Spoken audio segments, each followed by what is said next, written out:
כפי שאתם יודעים, אנחנו הזמנו את החוקרת מפינלנד, מריה קריסטינה. That's correct. Perfect. Yes. הזמנו אותה לתת הרצאה בפני הפורום שלנו.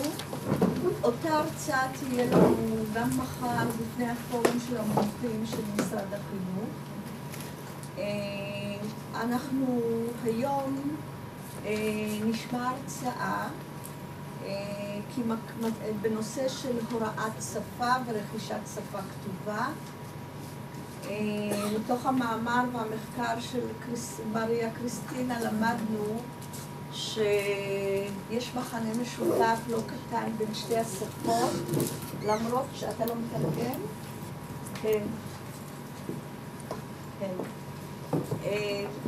למרות שיש הבדלים מהותיים, תרבותיים וגם שפתיים, כפי שהסברתי לכם בעבר, שתי השפות יש בהן תופעה לשונית דומה, הן שפות שקופות, באנגלית זה טרנספירנט, יש מידת שקיפות. מה מידת השקיפות? אני משערת שגם פה יש טווחים שונים של שקיפות. זה הופך את הוראת הקריאה ואת רכישתה לשונה מאשר בשפות שמידת השקיפות היא שונה לגמרי. מישהי לא יודעת מה זה שקיפות של שפה, כי זה הזמן לפני שהיא מתחילה. כן. אז אני אסביר. הנושא של שקיפות שפה שיש קשר מאוד גדול בין איך מבטאים את המילים לאיך כותבים אותן. אז אם אני אומרת סרגל, אז יש שר, הכל שומעים והכל קל לכתוב. לעומת צרפתית שיש חצי מילה כתובה, אבל בכלל לא מבטאים אותה. או באנגלית. כן, או באנגלית. אז אני מעבירה את רשות הדיבור. אני מציעה שתרשמו לכם. אנחנו נקבל אונליין תרגום מיניב, כפי שאתם יודעים. יש לנו מה ללמוד. מאוד חשוב שנלמד ממקורות נוספים, לא רק מעצמנו. והנה לנו הזדמנות שהגיעה מפינלנד. אז שיהיה לנו מעניין, מצפה למפגש מעניין.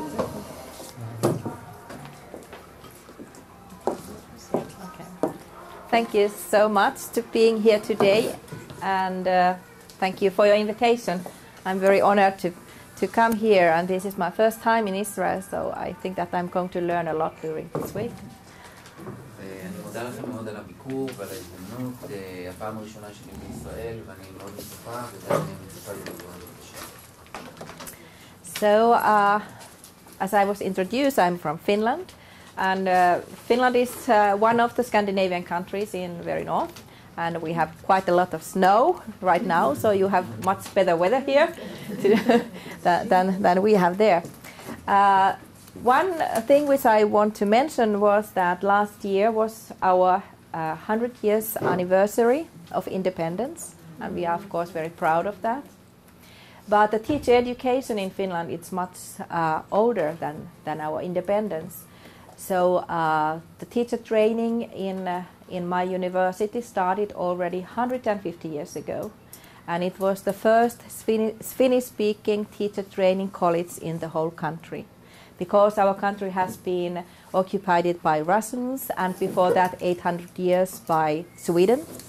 So we have still two official languages, Finnish and Sweden, in our country, and also Finnish-speaking and Swedish-speaking schools for children. So about 6% of population is still Swedish-speaking in Finland. אני מגיעה מפינלנד. פינלנד היא ארץ שנמצאת בצפון, באזור סקנדינביה. לא מזמן חגגנו 100 שנות עצמאות, אבל הוראת ההכשרה של המורים ותיקה יותר מ100 שנים. באוניברסיטה שבה אני מלמדת, התחילו להעביר הכשרות מורים לפני כ-150 שנה, בשפה הפינית. מכיוון שפינלנד הייתה נכבשה במשך שנים ארוכות על ידי מדינות אחרות, היום יש למעשה שתי שפות דבורות רשמיות, שזו השוודית והפינית, ויש בתי ספר לדוברי השפה הזו ובתי ספר לדוברי השפה השנייה. My background is in primary school education. So I was a primary school teacher myself about more than 30 years ago. And I was fascinated to work with the children when they learn to read and write and how fast they learn things. And I was interested at how this learning process goes on. And then I moved to the research, and my main research area is about the learning to read and how to teach reading and what is affecting to the reading instruction and also the reading path. And especially if the children are struggling with the reading, what might be the reasons behind that. And in Finland, because our teacher training is research-based, so we use the research and all the programs are in the universities in teacher training. We also use research to develop the schools and develop the instruction and education, and also the teaching material for the children. So research is very important, this area in Finland, because everything else what happen in the schools are based on the research results. אני למעשה התחלתי לפני 35 שנה כמורה בבתי ספר יסודיים. אחד הדברים שהקסימו אותי זה הדרך שבה הילדים רוכשים את הקריאה ואיך הם מתקדמים, ובעצם מאוד מעסיק אותי, וגם היום במחקר שלי כיום, מה בעצם מעודד את התלמידים ללמוד ומה מעורר אצלם את המוטיבציה ללמוד, ובכלל באופן כללי בפיתוח תוכניות בבתי הספר אנחנו מתבססים הרבה מאוד על מחקרים. המחקר בעצם הוא עמוד התווך שעליו אנחנו מפתחים את שיטות ההוראה שלנו. And today I'm going to talk about that. So the research-informed methods in literacy instruction and learning to read in Finnish education. ועל כך בעצם באתי לדבר היום, על כך על הדרך שבה המחקר תורם לפיתוח שיטות להוראת קריאה בבתי הספר בפינלנד. I like to start very shortly about the education system in Finland. So children go to school at age of 7, so it's much more later than in many other countries. But they have a 1-year pre-primary education, kindergarten class, before the first grade. And the basic education lasts 9 years. And there is an option for the 10th grade as well to those children who have been struggling in the lower secondary school, so they can have an extra one more year. It's about 10% of children who take that. But after the basic education, about half of them go to vocational schools, and about half of them to more academic path. בפינלנד מתחילים את כיתה א' בגיל מאוחר יחסית, בגיל 7 או 8, אבל בשנה שקודמת לכך, במה שנקרא כמו הגן שלנו, יש איזושהי הכנה לקראת הלימוד. החינוך הבסיסי נמשך 9 כיתות, שתלמידים שמתקשים וזקוקים לאיזשהו חיזוק יכולים להיות גם בשנה עשירית, ולאחר מכן הילדים הולכים או למסגרות מקצועיות, או לומדים לימודים מקצועיים, או ניגשים לבחינות כמו בחינות הבגרות. We have public school system. There's only a few private schools, mainly in the big cities like Helsinki, Turku, also Jyväskylä, and they usually have some specific philosophy, Montessori or Steiner or Christianity or something special behind. But the parents do not select the schools for their children, and the schools do not test the children and do not select the students to their schools. I will talk later on why the situation is like that. But anyway, the main point is to give equal, high-quality education for all children in the country. הרוב המכריע של בתי הספר זה בתי ספר ציבוריים. יש מעט מאוד בתי ספר פרטיים, בעיקר בערים הגדולות, שלכל בית ספר כזה יש איזשהו קו מנחה ייחודי לו. ההורים לא יכולים לבחור את בתי הספר לילדים, ובתי הספר לא יכולים לבחור את הילדים, הם לא יכולים לעשות בחינות קבלה לילדים, והמטרה היא לתת שוויון הזדמנויות לכל הילדים שניגשים ללמוד. And I think that the equally high-level education for all is best seen from those OECD international surveys like PISA or PEARLS or PIAC, why Finland is so famous about its education, the success of these surveys. And people are asking that, why you are doing so well? And of course we try to find answers ourselves as well. That's what to keep, what is so unique or so important in our education that the results are so good, and what might need some more development work.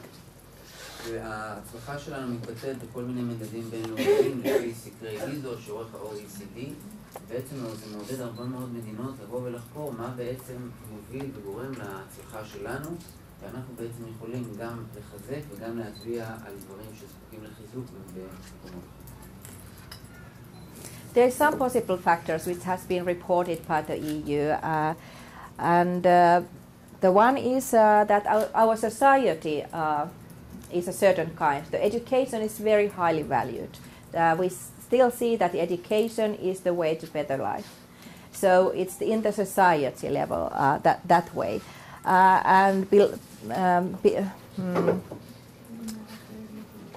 Along with that comes also the high trust to highly educated teachers.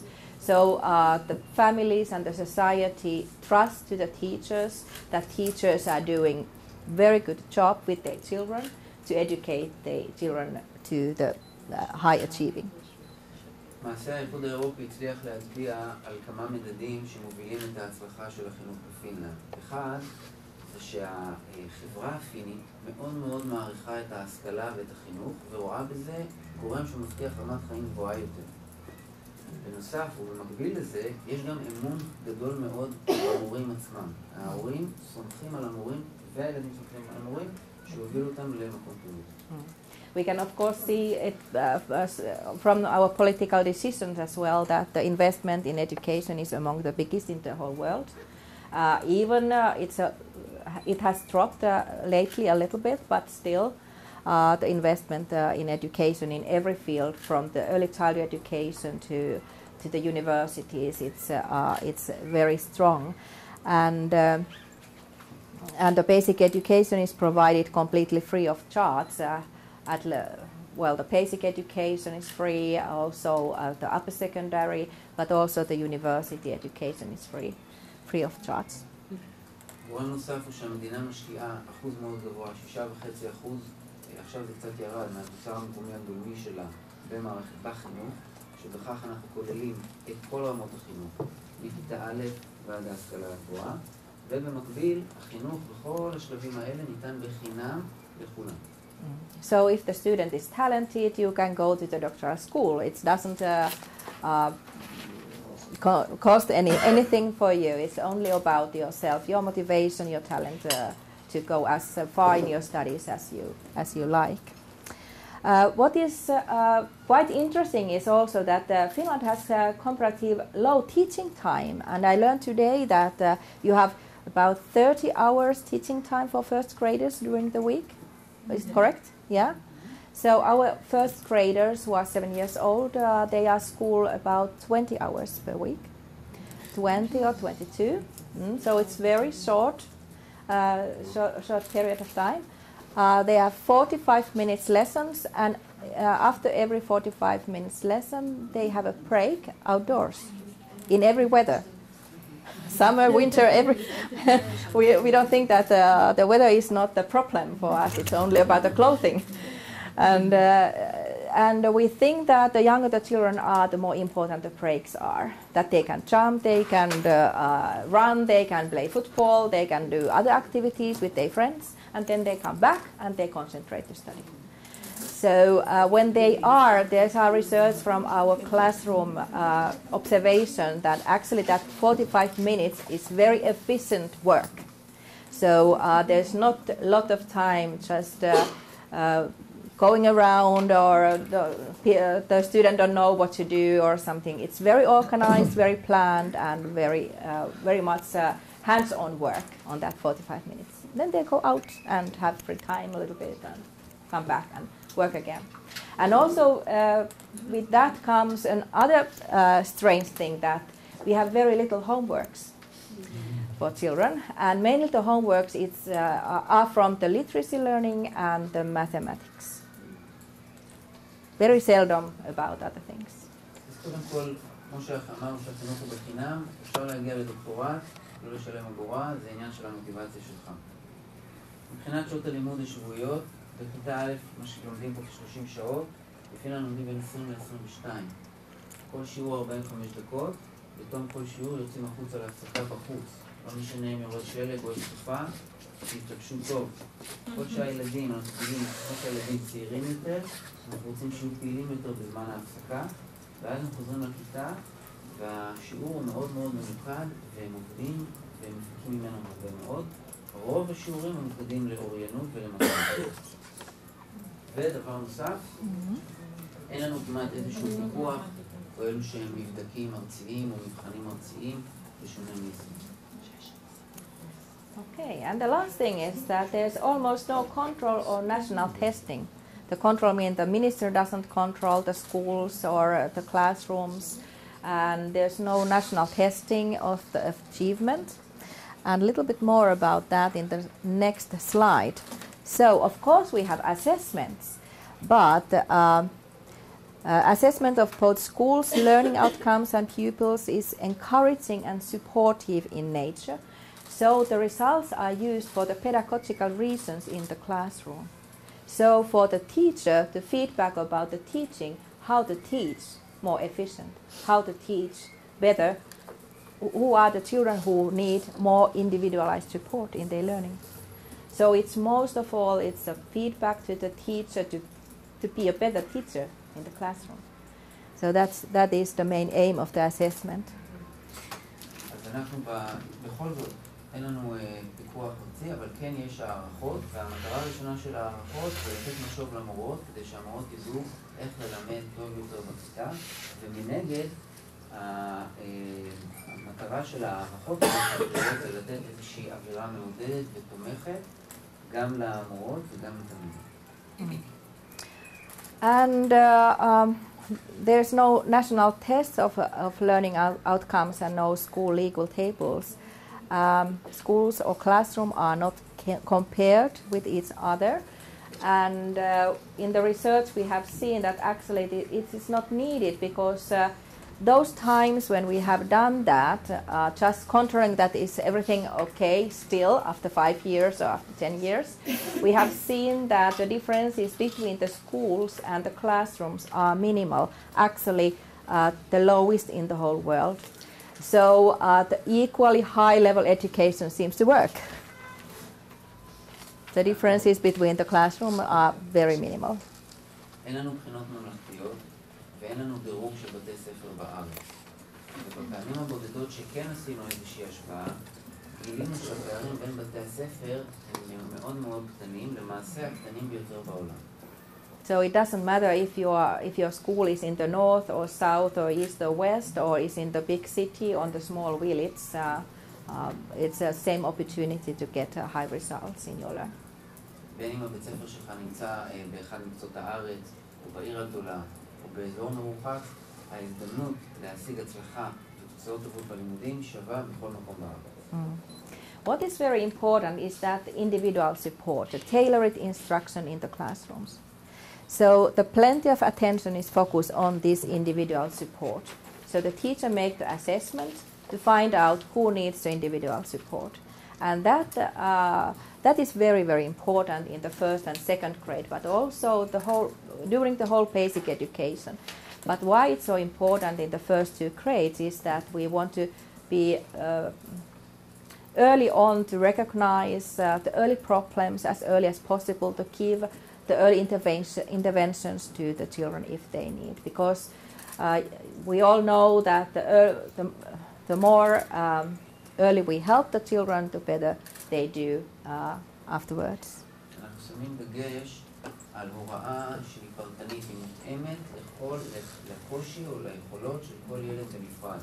אנחנו שמים על זה דגש לאורך כל הלימוד היסודי, אבל בעיקר בכיתה א' וכיתה ב'. אנחנו יודעים שככל שנזהה את הקשיים והבעיות של כל ילד בשלב מוקדם יותר, אנחנו נוכל לקדם אותו מהר יותר וטוב. The other answer finds maybe from the teachers. The teachers are highly educated. All the teachers need to have at least a master's degree from the university, so 5 years education. And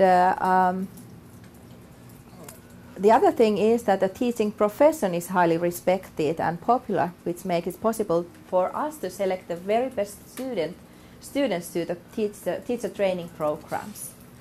And for example, last spring there was about 1,500 applicants for our university, the classroom teacher program, and only 19 was accepted.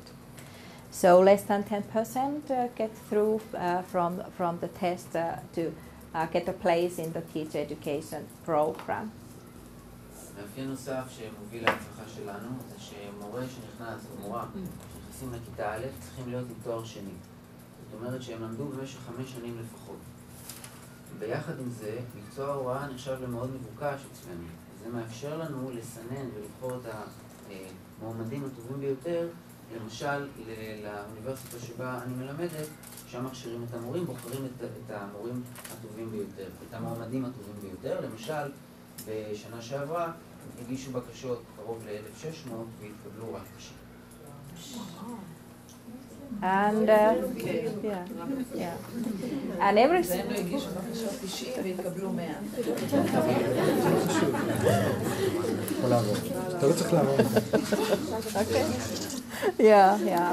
I think that your situation is more typical in the whole world, that there's a lack of applicants to the teacher training programs. One nice thing is that every spring, of course, newspapers are publishing the results. They have interviewed the students from the upper secondary school that what are the most interesting professions to them to continue their studies. And year after year, the teacher is number one, and then comes the doctor, and then comes the lawyer. So. מפרסמים כל שנה מה המקצועות המבוקשים ביותר. You have placed it? אנשים שמסיימים לימודים בתיכון ורוצים להמשיך להשכלה גבוהה, המקצועות המבוקשים ביותר, ההוראה תמיד מקום ראשון, אחר כך רפואה ודברים. So now you understand we have a very nice possibility to select the very best one to be suitable for teachers, for the children. בעצם יש לנו הזכות והיכולת לבחור את המורים, את המועמדים הטובים ביותר בהוראה. Yeah. It's only because of the salary or because of the appreciation? Appreciation. The salary is not so good. No? You know. השכר לא כל כך טוב, אבל זה פשוט מאוד מוערך. The other interesting thing is that the teacher training programs is research informed, as I told you already. But the reason for that is that the teachers are the professional, of course, as the teachers, but as well reformers of the schools and education in that municipality, in the school, in the municipality, and also in the nationwide. The Finnish teachers have a strong autonomy and pedagogical freedom in the classroom. So we have the national correct curriculum, but they can adapt that in their classroom the way they see that is best in this group of children. So the freedom to plan, implement, and develop their work. And teachers are very strongly committed to their work, although recently there has been some reports about the high stress and exhaustion of teachers. בעצם תוכנית ההכשרה של המורים מבוססת כל הזמן ניזונה ממחקרים. וגם העבודה של ההוראה, כמו שאמרנו קודם, היא ניזונה מבוססת על מחקרים. המורים שמגיעים לאחר ההכשרה לבתי הספר הם למעשה אנשי מקצוע שיש להם המנדט לבצע שינויים והתאמות לפי ראות עיניהם. יש תוכנית לימוד ארצית, אבל כל מורה בכיתה יכולים לקחת את התוכנית ולעשות התאמות לפי הילדים והיכולות, לפי מה שהם נתקלים בו. וגם יש מסירות מאוד מאוד חזקה בקרב המורים לתפקיד שלהם, אם כי לאחרונה דווח על לחץ גבוה וקצת תשישות. מה? שישות.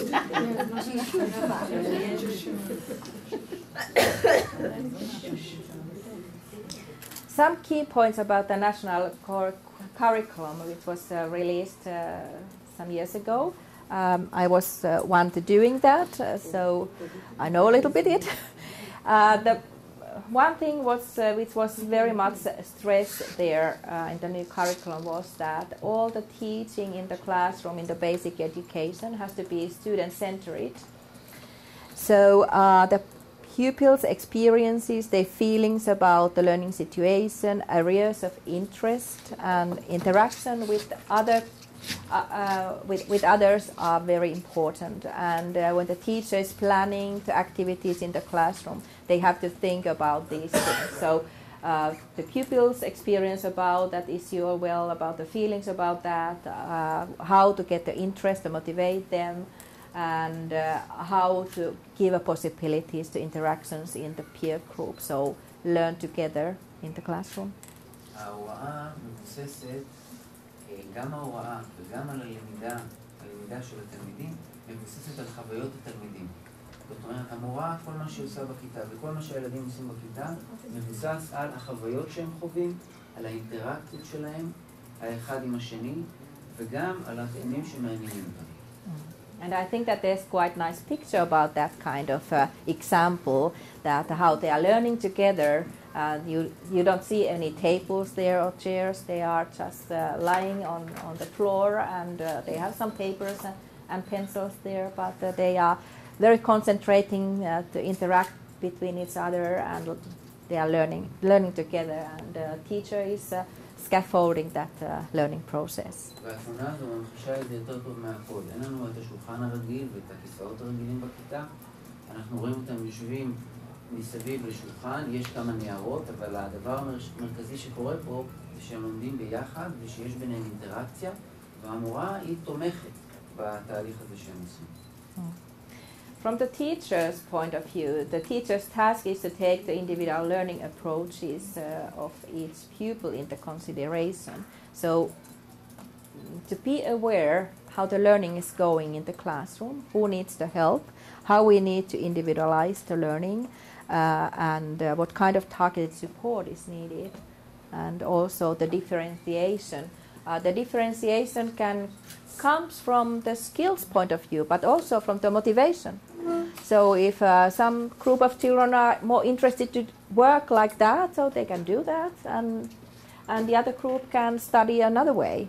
So that is also that differentiation, not only that the low skill, the pupils with low skill are in this one group and the high skill are in the other group, but it's also about the motivation, how to learn things, and how to practice. במהלך השיעור המורה בעצם מבחינה, נותנת עזרה או תמיכה פרטנית לתלמידים בודדים, אם רואה שיש להם קושי מסוים, וגם יש הוראה דיפרנציאלית שלא ממוקדת רק ביכולות של התלמידים, אלא אפשר לעשות דיפרנציאציה בין המוטיבציה של קבוצות שונות בכיתה ולקדם אותם בהתאם לזה. The point of the student-centered teaching and that individualized learning is to increase the students' interest in learning and motivation to learn. And why that is the very strong focus in our new curriculum is that from these OECD surveys from PIRLS and from PISA, we have seen that our students' motivation in school declines quite early. From the fourth grade, it started to decline a little bit, and that was the alarm to us that we have to focus more on the motivation and student interest to study in the school. So that's why it's very strongly focused in the new curriculum. It means that we have to enhance pupils' participation and increase the meaningfulness of study and make it possible for each and every pupil to experience success. So it means from the Vygotskian perspective that the proximal zone of development is very important, that there is a challenge for the child, but how the teacher is scaffolding that learning. And when the child is reaching that goal, then the challenge goes a little bit higher, and then the scaffolding follows.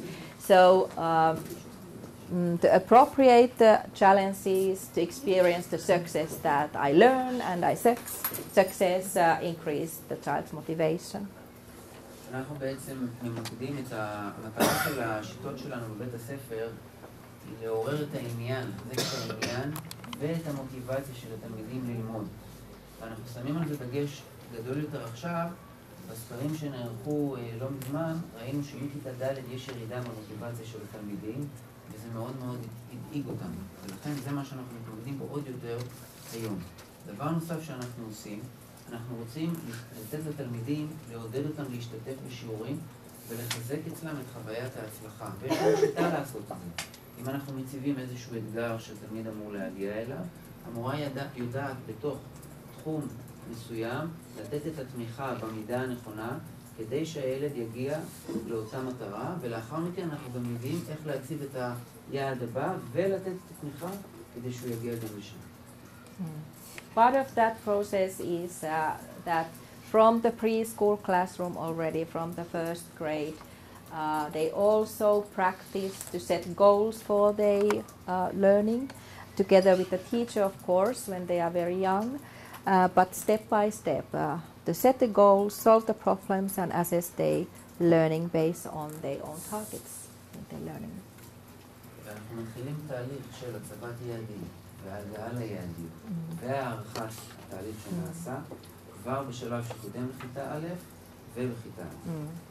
So the idea is not to compare the children by children, but the idea is that the children can reach their own goals, and the more concrete the teacher can show to the child that you have learned new things, that also very much encouraged to learn more and study more. אנחנו לא מבצעים השוואה בין הילדים, אלא משקפים לכל ילד את ההתקדמות שלו, ואיך הוא הגיע למטרה, ואיך הוא התקדם, ובככה מעודדים אותו להמשיך את הלמידה. Okay, from those more general things, we go more to the reading and learning to read.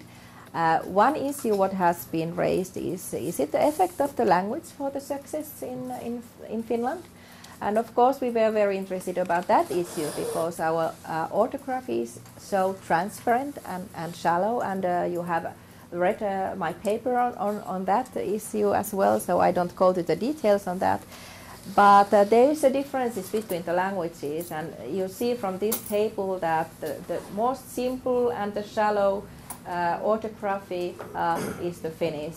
And if you go to the other side, to the more deep, there is English, French, Danish, which are much more complicated languages.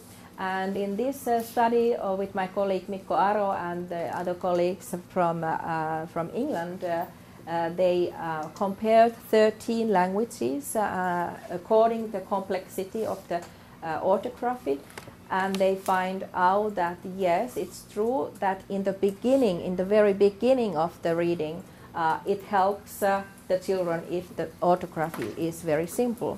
So in the beginning it helps, but after they have learned to decode, then the difference disappears. But they compare that how many months it takes to get a certain level of reading accuracy in those 13 languages, and they saw that when in the Finnish language it took less than 9 months, in English it took 2.5 years. So the difference was very big in different orthographies. כשאנחנו מגיעים להוראת הקריאה ולפגישת הקריאה, אנחנו מסתכלים על האורתוגרפיה. האורתוגרפיה למעשה היא בעצם המידה שקל לקרוא במילה ולדעת איך לומר, להרבות במילה, רק לפי הכתיבה שלה. יש לנו אורתוגרפיות שהן רדודות או פשוטות, ויש לנו אורתוגרפיות שהן עמוקות יותר, ובטבלה למטה אנחנו יכולים לראות שהפינית נמצאת בקבוצה הרדודה, זאת אומרת שיחסית האורתוגרפיה שלה פשוטה, ובעצם במחקר הזה ראו מבין 13 השפות האלה שרמת השקיפות או המידה שבה האורתוגרפיה רדודה משפיעה בשלבים הראשונים של רכישת הקריאה על המהירות שבה הילדים רוכשים את השפה. אנחנו רואים למשל שהפינית הילדים יכולים תוך 9 חודשים להגיע לדיוק בקריאה שלהם, ובאנגלית זה יכול לקחת 2.5. אחרי שהם מגיעים לרמה מסוימת שהוגדרה במחקר, האורתוגרפיה כבר פחות משפיעה על המשך ההתקדמות. And as far as I have learned, the heparin is in that side more than in that other side. What do you think? In the first grade. Yeah, in the first grade, yes. It's more transparent and shallow. אחרי זה נעשה יותר מסובך, כי אין ניקוד, אצלנו זה משתנה, ברגע שהילדים עוברים משפה מנוקדת לשפה לא מנוקדת. העברית היא יותר קרובה בשנה הראשונה בכיתה א' לאורתוגרפיות הרדודות. החלק הזה נאמר באנגלית, אז אני אומר בעברית. עכשיו אני הופך. Like she said that in first grade, we found tell the children how to read the words, and then we take them off, and then it becomes harder for them. Yeah, yes. Yes, I have learned that also, yeah. Okay, but is that the only reason? We took two languages which are very much alike, the Finnish and Estonian, and we are the neighboring countries. Education system is more or less the same. So the children go to school age of 7 in both countries. The teacher training is quite the same. 5 years in the university, so they have the master's degree. Curriculum aims are quite the same. The only difference is that in Estonia they teach decoding already in the kindergarten. So 1 year before our children learn that. So our children learn to decode in the first grade when they're age of 7. So this was the distribution of the correctly read words when they start the school. So of course in Estonian, where they learn to decode in the kindergarten, most of the children were accurate readers already when they enter school. While in Finland, you see that there's distribution between the children. There are some children who already read simple words totally correctly, about 30%. And then there is about the same amount of children who don't read nothing yet. And the rest are between that, so they might read some words, so they are very quickly go to the readers group. But that is the situation when they started the school, that the difference between them.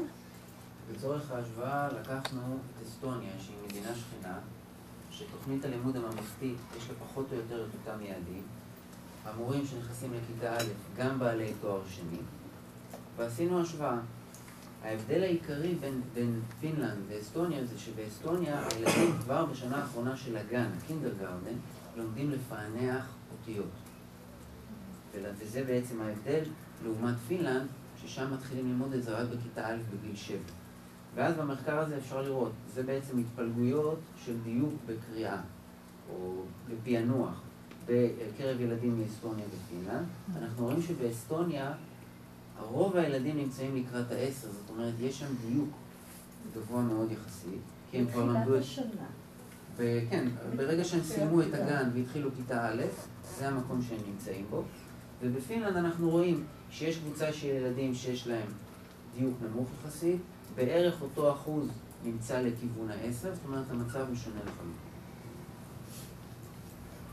So what happens during the first grade then? So this was the September when they came to school. The Finns were much lower than the Estonian children. But when we look in the end of the first grade, April, our children did very much more better than Estonian children. אנחנו רואים, הגרף האדום מציין את ההתקדמות של הילדים הפינים, והקו המרוסק מציין את הילדים האסטונים. אנחנו רואים שבתחילת השנה הילדים האסטונים נמצאים ברמת דיוק גבוהה בהרבה, זה בספטמבר, אבל באפריל אנחנו רואים שהילדים הפינים עקפו אותם בהרבה. This is about the fluency, accuracy and fluency. אנחנו מדברים על דיוק ועל שפט. Yeah. So of course then this raised question, what is happening differently in the first grade in these two countries? עכשיו השאלה היא, מה מתרחש בשנה בכיתה א' אחרת בשתי המדינות האלה? We call it black box in that paper. And now I have a doctoral student who has made observation in those classrooms and try to look how the teachers are doing the instruction differently in those classrooms. And she has found some very interesting differences. In Finland, the tailored instruction and individualized work according to child's skill level was much more seen because in Estonian classroom, she didn't see that at all. So it was same for everyone. Okay? כרגע יש סטודנטית אחת שבעצם רוצה לראות מה שונה בהוראה, בשיטת ההוראה בכיתות פיניות ובכיתות אסטוניות. מה שהיא הבחינה, הדבר ראשון, זה שבפינלנד ההוראה מותאמת אישית לפי רמת המיומנויות של הילד. ובכיתות האסטוניות לא ראו את זה בכלל. זאת אומרת, המורה מלמדת אותו דבר את כל הילדים. And even the both countries has phoneme-based instruction and more or less the same kind of instruction. In Estonian classroom, it was mostly the whole classroom all together, while in Finland, it was a small group practices and tasks more often. למרות שהגישה החינוכית היא פחות או יותר דומה בשתי המדינות, באסטוניה ההוראה היא בעיקר כיתתית, כל הכיתה, עבודה ברמת כל הכיתה, ובפינלנד יש עבודה יותר בקבוצות קטנות. And the third difference was that in Estonian classroom, they're more high level, maybe too high level, even about the comprehension task and about the comprehension strategies. And I say it may be too high for them because about half of the students drop out. They couldn't follow the teaching. So it was too difficult, too early. ההבדל השלישי הוא שבאסטוניה המטלות שלהם, מטלות ההזנה והבנת הנקרא ואסטרטגיות ההבנה, היו ברמה קצת גבוהה מדי. עד כדי כך שלפעמים חצי מהילדים פשוט פורשים מה שהמורה נתנה להם לעשות.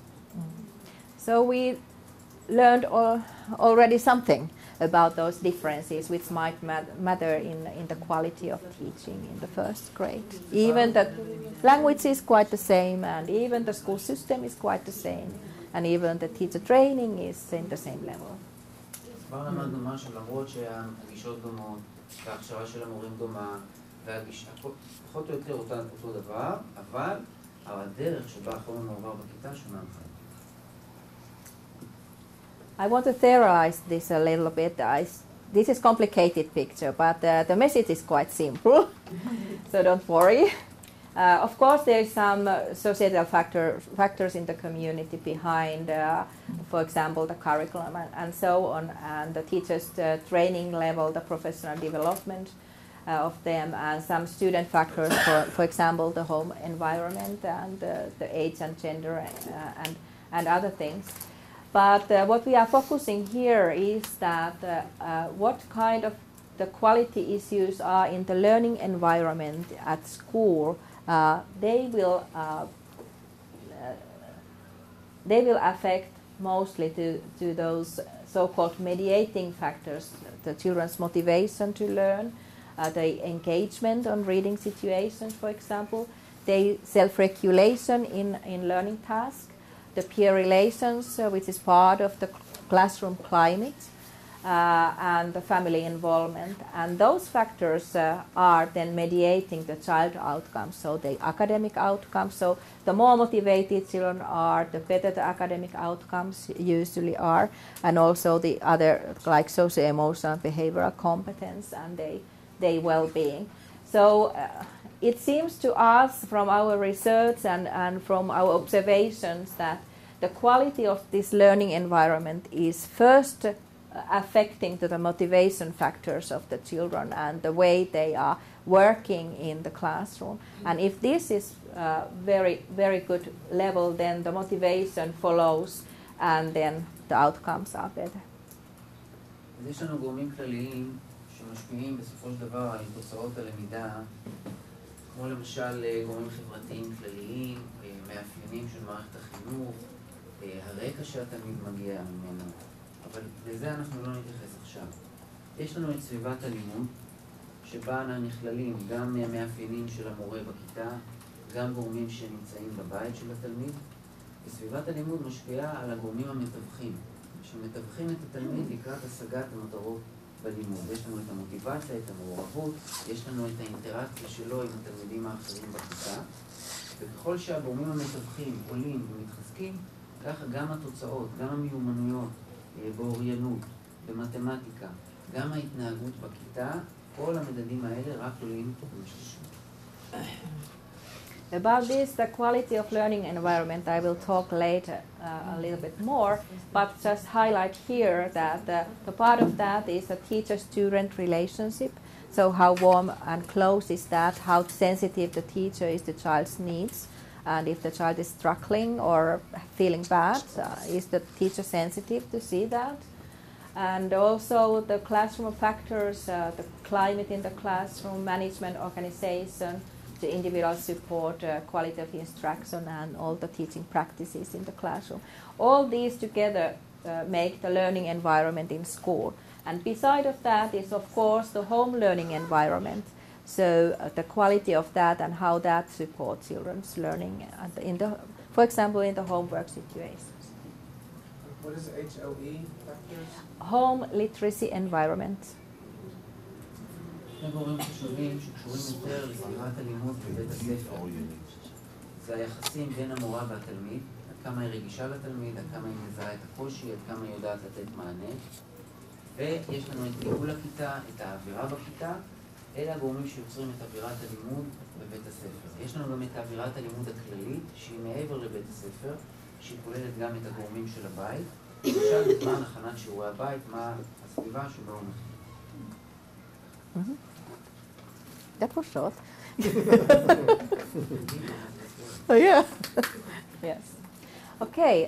Of course, we wanted to test that idea, and we built up a very big follow-up study from the kindergarten until the end of the upper secondary school. We followed 2,000 children and their academic development and their motivation, and how the home environment is affecting to that, and how the school environment, learning environment in school and the teacher is affecting that.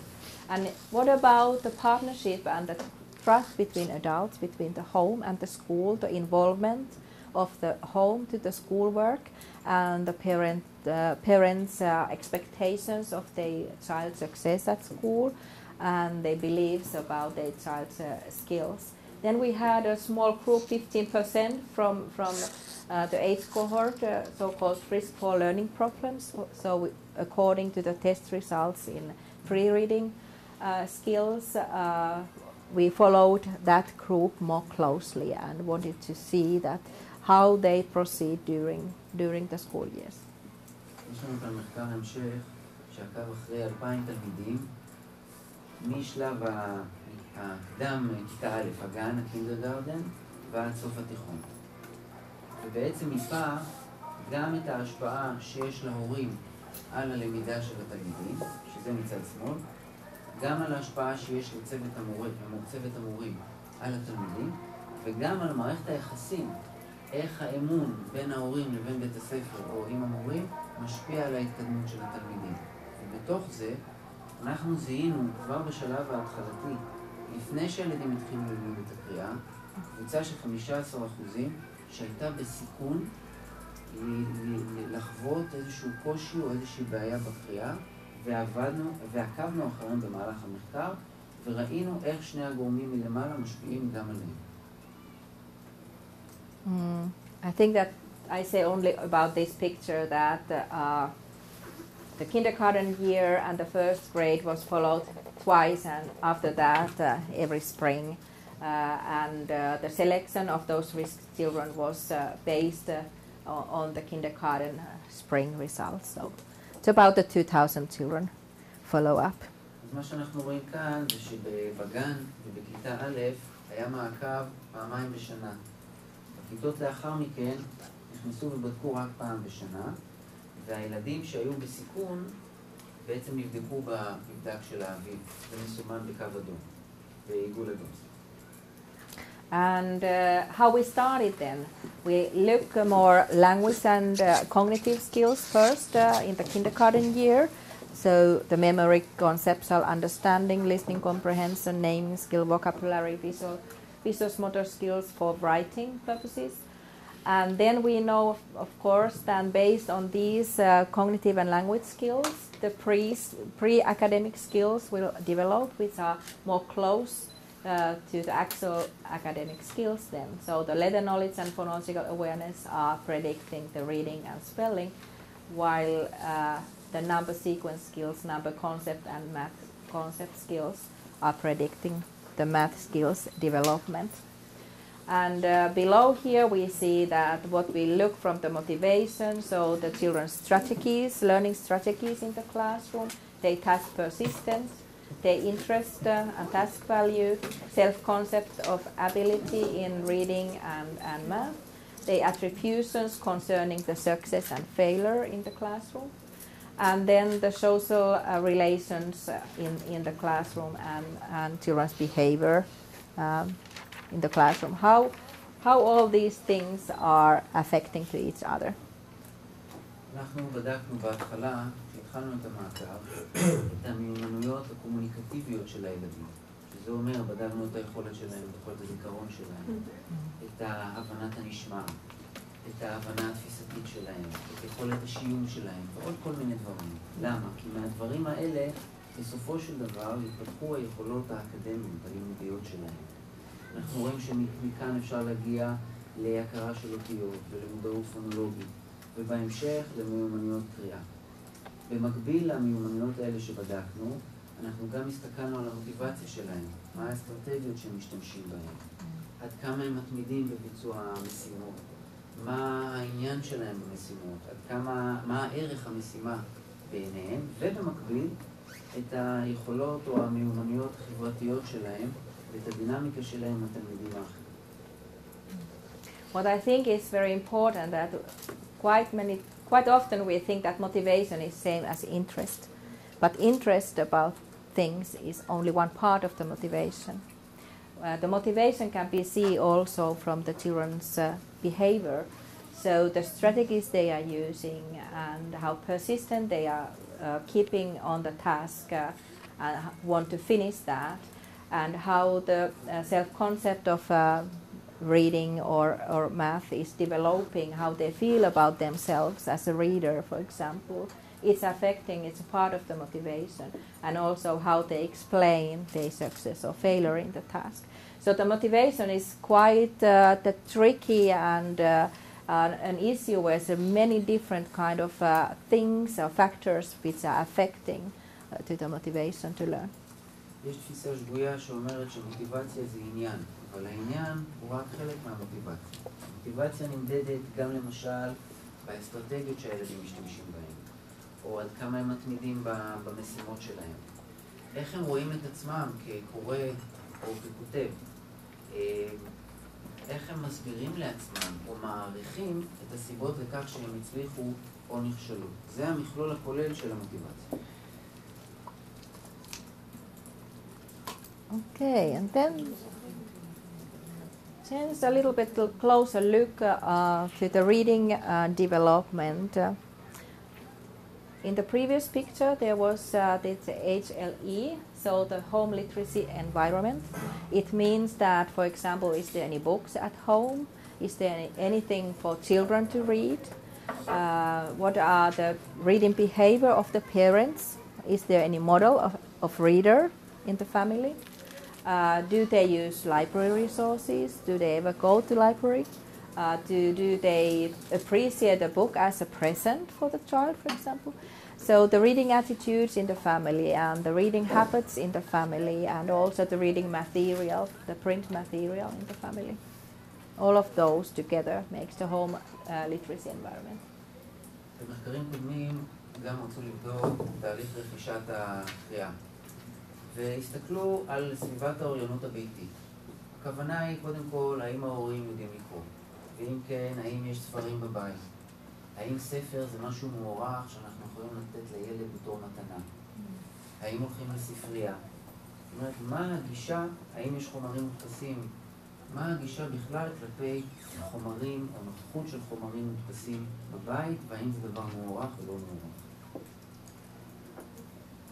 And then there's a child's motivation. And from the research we have learned that in those home literacy environments, which are very rich and there's a lot of books, and the habit to go to library with the child and the read to the child, so there's a lot of shared reading, for example, every evening, the child is more motivated about the print, about the books.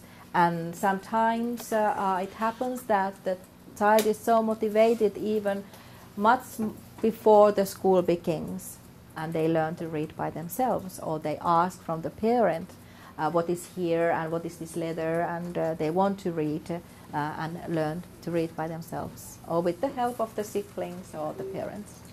דבר נוסף של ראיינות זה שיש קשר בין סביבת האוריינות הביתית לבין המוטיבציה של הילד. אם הבית עשיר בסממני אוריינות, הולכים עם הילד לספרייה, קוראים בערב לפני השינה, הילד גם רוצה לקרוא, הוא יכול לקחת את הספר עוד לפני שהוא בכלל מתחיל ללמוד לקרוא ולשאול על מילים מסוימות, או כבר אחרי שהוא התחיל ללמוד לקרוא, ולהיעזר או בהורים או באחרים. So what is predicting then the word reading skill? There are at least three crucial factors. The general language skills of the child, the phonological skills, starting from the initial phoneme of the word and then the letter word, letter phoneme connections, and also all the phonemes in the word. And especially in the transparent languages, the letter knowledge is one of the strongest predictors of the word reading skill. עכשיו השאלה, מה חוזה את היכולת של הילד לקרוא מילים? ויש שלושה גורמים עיקריים שחוזים את זה. הגורם הראשון זה המיומנויות הלשוניות, שפתיות.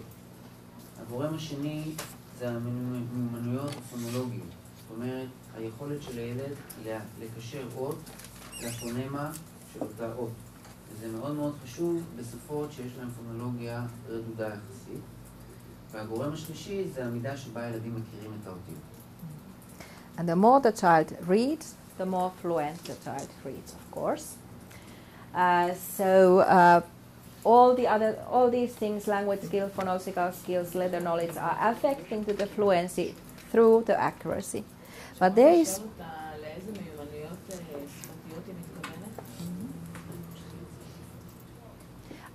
it's a speaking and listening and comprehension. דיבור, האזנה והבנה. So more general language skills, yes. But beside that, there is so-called naming speed, which is affecting to the fluency as well. The naming speed is the ability how quick the child finds the words from the memory. So if the child is very slow with that naming of things or make many mistakes with that, we have learned that those children are usually very slow readers, and the fluency develop very slowly as well. So they have the same problem with the words when they read them, which they have when they speak them. שלוש הגורמים שציינו מקודם מובילים לכך שהילד מסוגל לקרוא מילים, וככל שהילד קורא יותר, השטף שלו יהיה. ובמקביל, גם מהירות השיום, כלומר המהירות שבה הוא שולף מהזיכרון את המילה שהוא צריך, ככל שהמהירות הזו גבוהה יותר, השטף שלו יעלה, וההפך. ילדים שמתקשים בשיום, גם מתקשו בהשגת שטף קריאה, וגם זה משהו שבא לידי ביטוי בדיבור שלהם. אני רוצה לגבי הנושא של השיום. רק שנייה. הנושא של השיום, כשאנחנו אומרים שיום, אנחנו בדרך כלל מתרגמים לשיום אותיות. אני מבינה שפה היא מתכוונת לשיום חפצים, עד כמה נשלח להם מהר, המילה השלמה בידע, ולהגיד אותה רלוונטית להקשר שנמצאת. I'm talking about the whole word, so naming the whole word. So the letter knowledge is more about the naming the letters, Yes. but this naming speed is more about the whole word. But in that,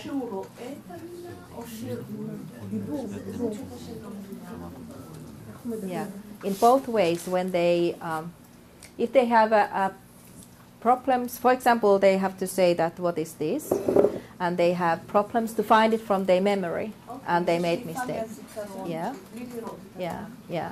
They might have the same problems when they read the text, when there comes the word they have never seen, or it's very rare in that language. They slow their reading.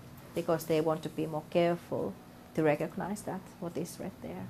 וברמת המילה, בין אם זה שליפה מהזיכרון של משהו שלא כתוב, וגם כשזה כתוב. אם צריכים לקרוא מילה חדשה, זה גם נקרא אצלם ניימינג, שיעור. היום צילי שאלה אותי על הזיכרון, זאת אומרת, עד כמה ילד זוכר, והיא אומרת שזה משהו שמנבא מאוד חזק.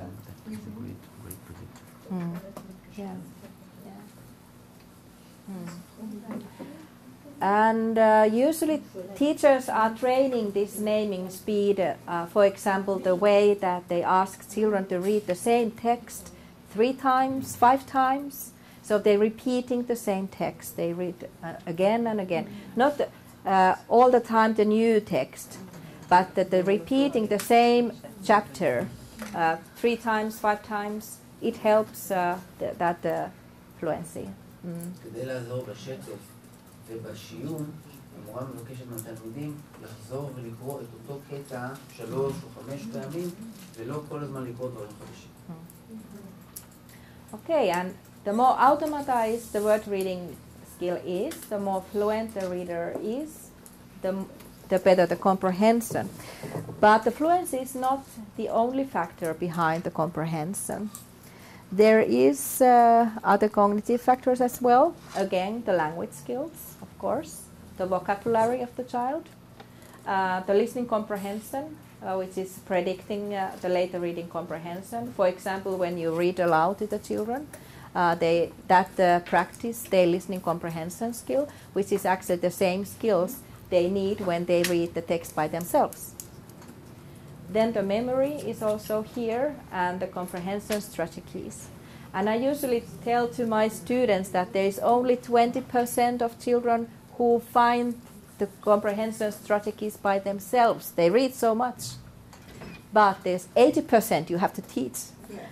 What are those strategies? And practice with them, how to use them. ככל שהילד מיטיב לקרוא מילים, וככל שהוא קורא בצורה שוטפת יותר, הבנת הנקרא שלו משתפרת.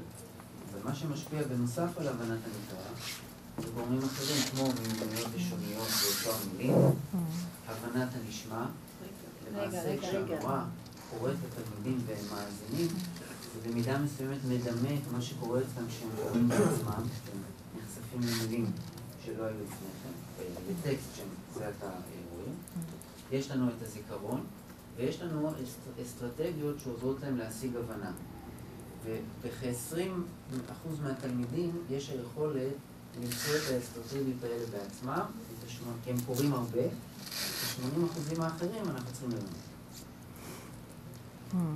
And the other thing, I want to go a little bit back to the history. It was that in the first grade, the teachers were very much focusing on this word reading and fluency, and they more or less wait when we can start the comprehension. And they thought that children has to be quite fluent reader when they can start to practice the comprehension. But now the understanding is, of course, that even the child doesn't read a word. You can start with the listening comprehension, with the shared reading, and also the listening to stories, and that way verbally to practice the comprehension strategies.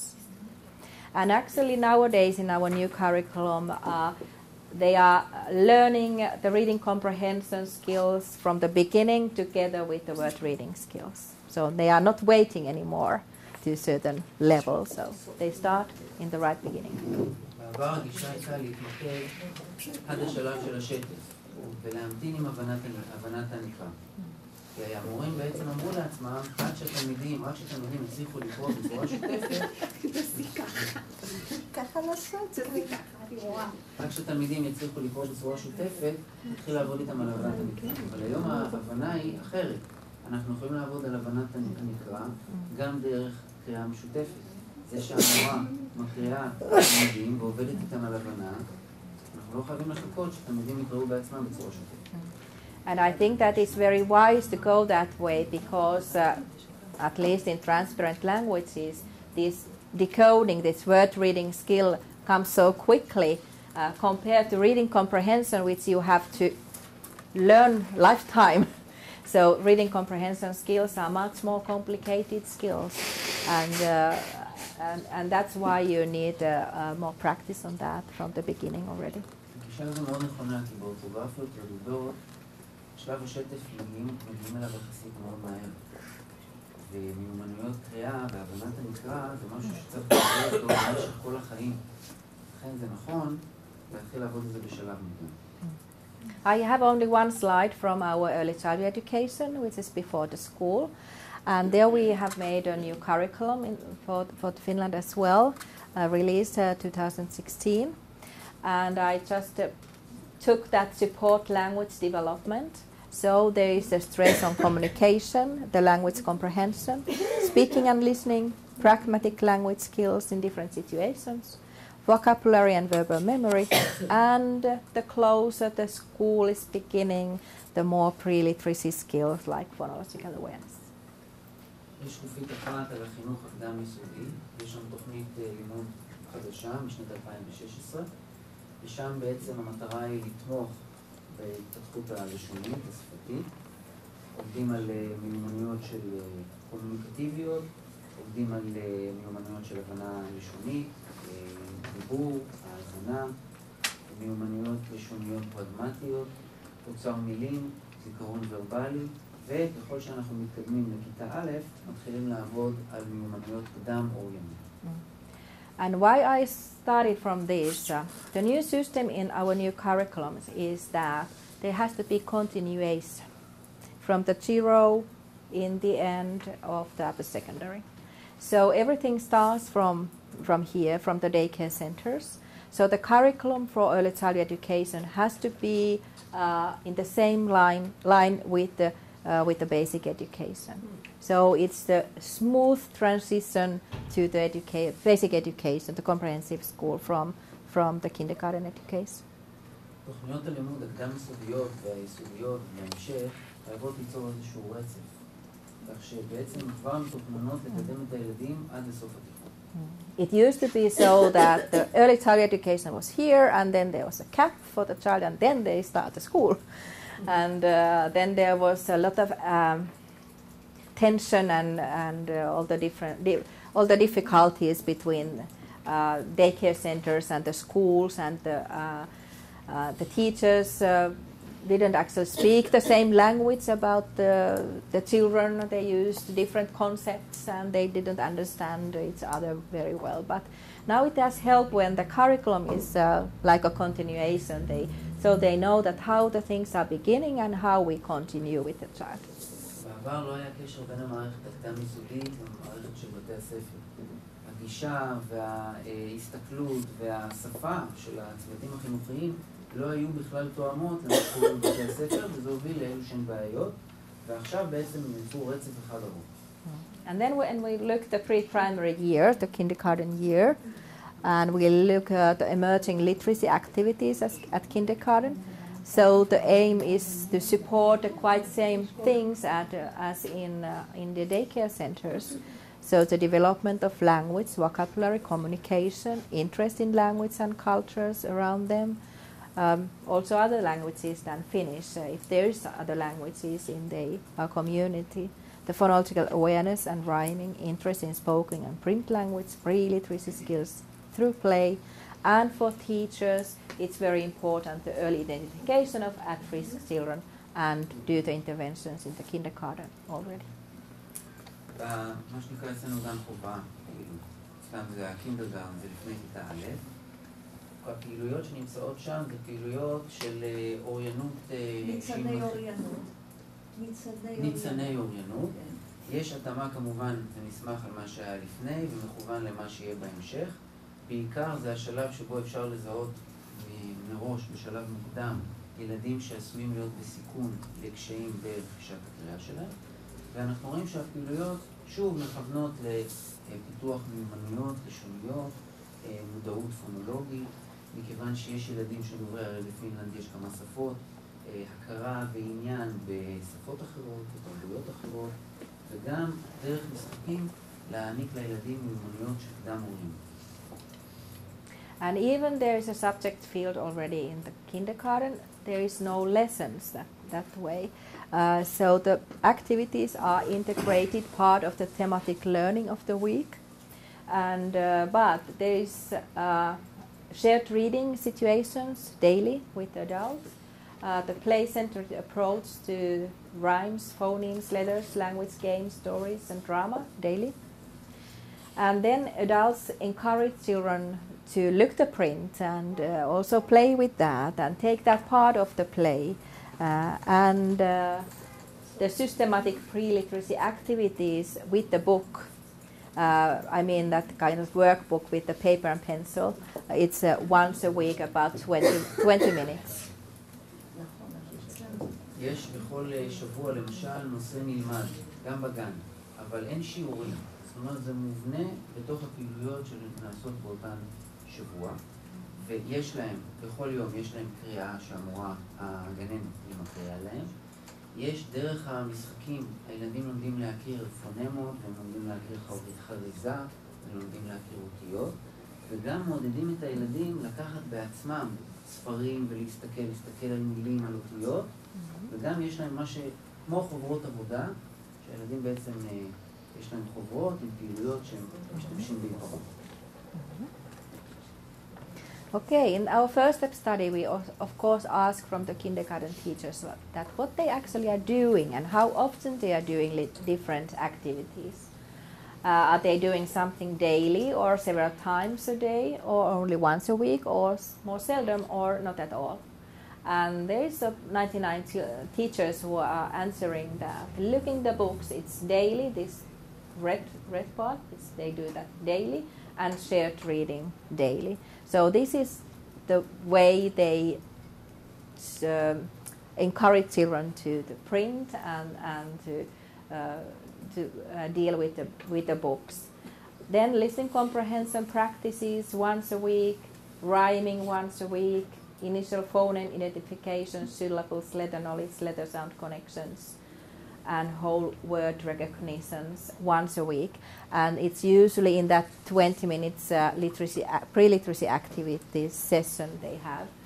And then they said about the decoding skill that if the child is interested and asks that, of course, we will support, but we don't teach reading. That was quite interesting because I think that all of these are already emerging literacy activities. יש לנו כאן מחקר שהשתתפו בו 99 גננות, ורצו בעצם לבדוק באיזו תדירות הן מבצעות פעילויות שקשורות לקדם אוריינות בגנים. והפעילויות המובילות נמצאות משמאל. אנחנו יכולים לראות שבכל יום פתחו ספרים והתבוננו בהם, ובכל יום הייתה קריאה משותפת. ולאחר מכן היו פעילויות נוספות, יש הבנת הנשמע, יש לנו חריזה, יש לנו בקצה הימני את מיומנויות הפענוח, ודווקא זה משהו שהמורות אמרו, רק אם הילד מביא העניין ורוצה, אז אנחנו הולכים לשם, אבל זה לא מיוזמתנו. כל היתר זה פעם בשבוע, נכון?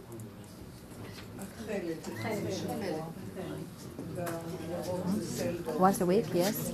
It's a 20 minutes so-called preschool lesson or activity. מפגש פעילות של 20 דקות, שכאילו הכנה לבית ספר, ואז הם עושים את הפעילות הזאת פעם בשבוע. מה שמופיע בעמודה בתחילת זה פעם בשבוע, זה באותה פעילות שהיא כאילו הכנה לבית הספר. Then we ask about the writing-related activities as well. And there we saw that actually they do much seldom writing-related activities than they do reading-related activities. And mostly they do fine motor skills and writing letters, but that more or less that's it. כשהשווינו את הפעילויות שקשורות לכתיבה, ראינו שזה פחות סדיר מאשר הפעילויות שקשורות לקריאה. ובעיקר מיומנויות מוטוריות עדינות וכתיבה של אותיות. פחות תכוף ופחות תדיר מאשר הקריאה. But we know a lot about the benefits of shared reading, of course. To learn to make the connections between the oral language and written text, learn to make connections between their own experiences and the text, what is in the text. It develops the awareness of syntactic structure of written text. It develops children's vocabulary and listening comprehension skills, and they learn about the decoding print as well. So there's a lot of beneficial about shared reading, even it's not that way teaching decoding or teaching reading, just having that daily as they reported. Yeah. התועלות של קריאה משותפת רבות, גם אם זה פחות מובנה בכך שאנחנו מלמדים משהו מסוים, איך לפענח. עצם זה שהגננת עושה את זה, זה כבר תורם מאוד לילדים, בעיקר בשישה מישורים. קודם כל הם יכולים לעשות חיבור או לקשר את השפה הדבורה לטקסט הכתוב. הדבר השני, הם לומדים לעשות חיבורים בין החוויות שלהם עצמם כילדים לבין מה שכתוב בטקסט. הם מפתחים מודעות למבנים דקדוקיים בטקסטים כתובים, איך בעצם השפה נכתבת, איך היא כתובה, איך היא נבנית. הם מפתחים אוצר מילים, הם מפתחים יכולת הבנת נשמע, והם לומדים איך לפענח דפוס. And what is important is that in Finnish schools, the teachers continue shared reading daily in the first and second grade, and children just love it. So they read the books to them every day aloud. And in some classrooms, if the children ask, the teacher is continuing that after the second grade as well. And one of my friends, who is the 6th grade teacher, said that children just love when I read the book every Friday in the last lesson of the week. So they just enjoy. There's of course a different kind of meaning then when the children are so old already. So it's more like the sharing the experience, to enjoy the literacy and think and discuss about the text. קוראות עשו קריאה משותפת כל יום. לאחר מכן, אם יש כיתות שרוצות, אפשר להמשיך גם מעבר לכיתה ב'. יש אפילו מורים שמבצעים קריאה משותפת בכיתה ו', למשל ביום האחרון ללימודים בכל שבוע, בשעה האחרונה. אבל אז הילדים מפיקים משהו אחר מהקריאה, זה יותר הדיון והחוויה המשותפת על הסיפורים. And we also say to the parents that even the child learned to read quite quickly using the first grade, continue the midnight stories or the evening stories, the shared reading at home, as long as the child enjoys that. Because it actually takes quite a long time before the child can follow the structure of the text from the book, of the novel. Most of the energy goes to the decoding to find out the words and the text. So we encourage the parents to continue that. Even the child just learned to read and is very excited about that. אנחנו מעודדים הורים להמשיך לקרוא לילדים סיפור לפני השינה, גם אם הילדים למדו לקרוא, או למדו לקרוא מהר יחסית, מכיוון שהילדים עדיין מתקשים לשמור בראש את כל הקו של הסיפור. הם יותר מתעסקים בפענוח של המילים ולהבין את מה שיש מולם, וכל עוד הילד מעוניין ורוצה, גם אם הוא מאוד מתלהב מהקריאה, להמשיך לקרוא לו לפני השינה. Next I'm going to show you very shortly from the kindergarten literacy material examples from the series I have been doing. It started from the shared reading, so we made a storybook to read aloud, and beside of that there is always the big picture where you can practice the print awareness with the children. So the picture is goes together with the story, so the story is supporting the child to find the print from the picture. כאן יש דוגמה לספר שבעצם יש פה סיפורים לקריאה משותפת, ואנחנו רואים שהתיאורים בעצם תומכים בקריאה, ובמקרה הזה עוזרים לילדים לזהות ולהכיר את האות הכתובה, את המילה הכתובה בדפוס. And of course there's a lot of discussion about the text and what kind of print we find there. ובהמשך יש דיון כמובן על מה שמופיע. Then there's examples of those 20-minute session what kind of task they do in the classroom. For example, this letter knowledge is that they recognize the alphabets from the picture. Which one you find there? And just tick that. And the other one is about your own name. So color those letters which you find from your name. So the child can read their name there by themselves or with the help from the teacher, from the model, from the teacher. אלה דוגמאות לעבודה שעושים במשך 20 דקות בערך, שזה זיהוי אותיות. אם זה שהילדים מסמנים את האותיות שמופיעות בציור, או מסמנים את האותיות שמרכיבות את השם שלהם. And then we have, yeah. למידה שכל ילד מקבל כספר, כקראה, Yes. כל ילד. כל ילד מקבל, זה חומר הלמידה שלהם. זה לא גן?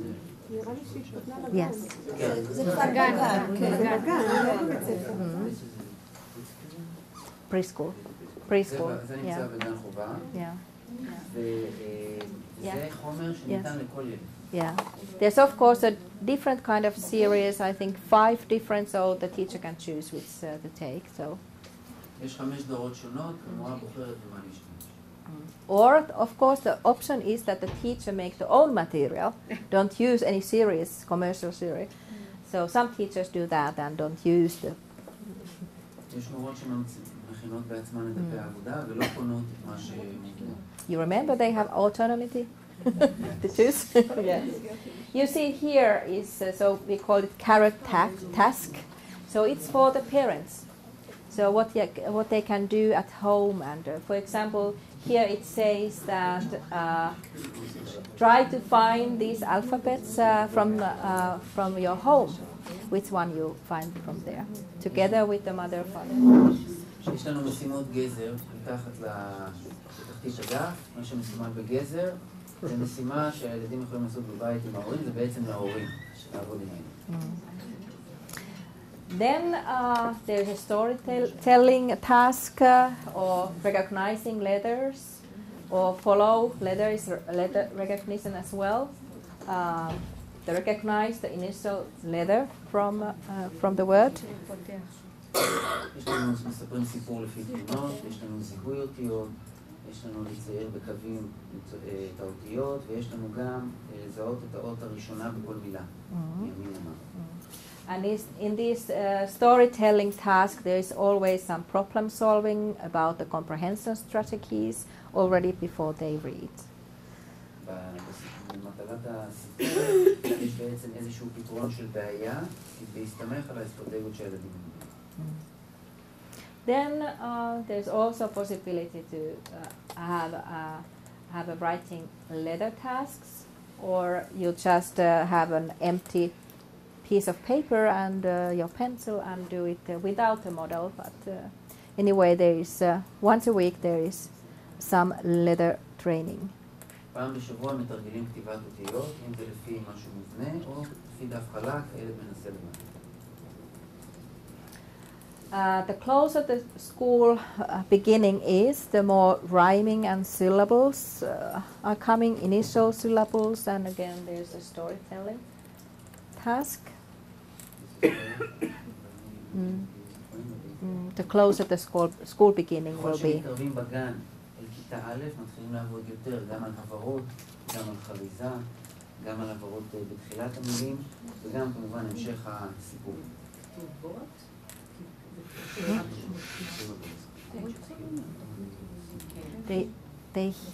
They first hear it and then they see it. It's always start with the hearing. Yeah. Yeah. Okay, then they go to school, to the first grade. And some issues from the first grade curriculum about language arts. I think it's a strange name we use about that area. It's mother tongue and literature in Finnish curriculum. But the main object in the first and second grade is to learn the basic techniques of reading and writing, develop reading and writing skills further, including digital literacy, and learn to observe oneself as a reader and writer, and gradually learn the conventions of written language. And as you see also here, the reading engagement by encouraging students to choose reading material that is of interest to them and the appropriate level of difficulty. And across the subject field is so-called multiliteracy skills. So in every subject, we think that in the first and second grade, the classroom teacher is a literacy teacher all the time. So it's not only the literacy lessons, but in every subject you are teaching reading and writing. אנחנו מתערבים מגיעים לכיתה א' וב', יש לנו תוכנית שנקראת תוכנית לשפת אם ולספרות, ושם אנחנו שמים דגש על דברים דומים וקצת יותר מתקדמים, טכניקות בסיסיות לקריאה וכתיבה, המשך פיתוח של מיומנויות קריאה וכתיבה, כולל אוריינות דיגיטלית והמדיה. הדרך, אנחנו לומדים איך להסתכל על עצמנו, איך אני מסתכל על עצמי כקורא או ככותב. לאט לאט אנחנו לומדים להכיר את מוסכמות השפה, מוסכמות הלשוניות, ואנחנו גם מעודדים את הילדים לקרוא, למצוא חומרי קריאה שמעניינים אותם וברמה המותאמת להם. וגם יש הוראה של אוריינות שהיא מוגדרת כך, אבל למעשה הוראת האוריינות נמצאת בכל המקצועות שהם לומדים בבית הספר. What do you think? Do we need the break? Yes? Yes, we should have break Yeah. now, Mm. and we should decide how to continue. Yes. Next, I would like to share a video clip with you. It very concretely show you how we teach the basic decoding skills in the first grade. It might look a little bit technical because the teacher just want to demonstrate the different kind of practices they are doing with the decoding skills. So this example is about the phonic-based method we use in every school in the first grade. אנחנו נראה סרטון שמראה איך הילדים לומדים את הפענוח. זה עשוי להיראות לכם קצת טכני. הסיבה היא שהמורה רוצה להדגים את כל הפרקטיקות השונות שיש. בשיטה הזאת יש התמקדות על הפונטיקה. Yeah, there's English subtitles, but don't worry. We go this through with the slides and repeat the same steps again. So.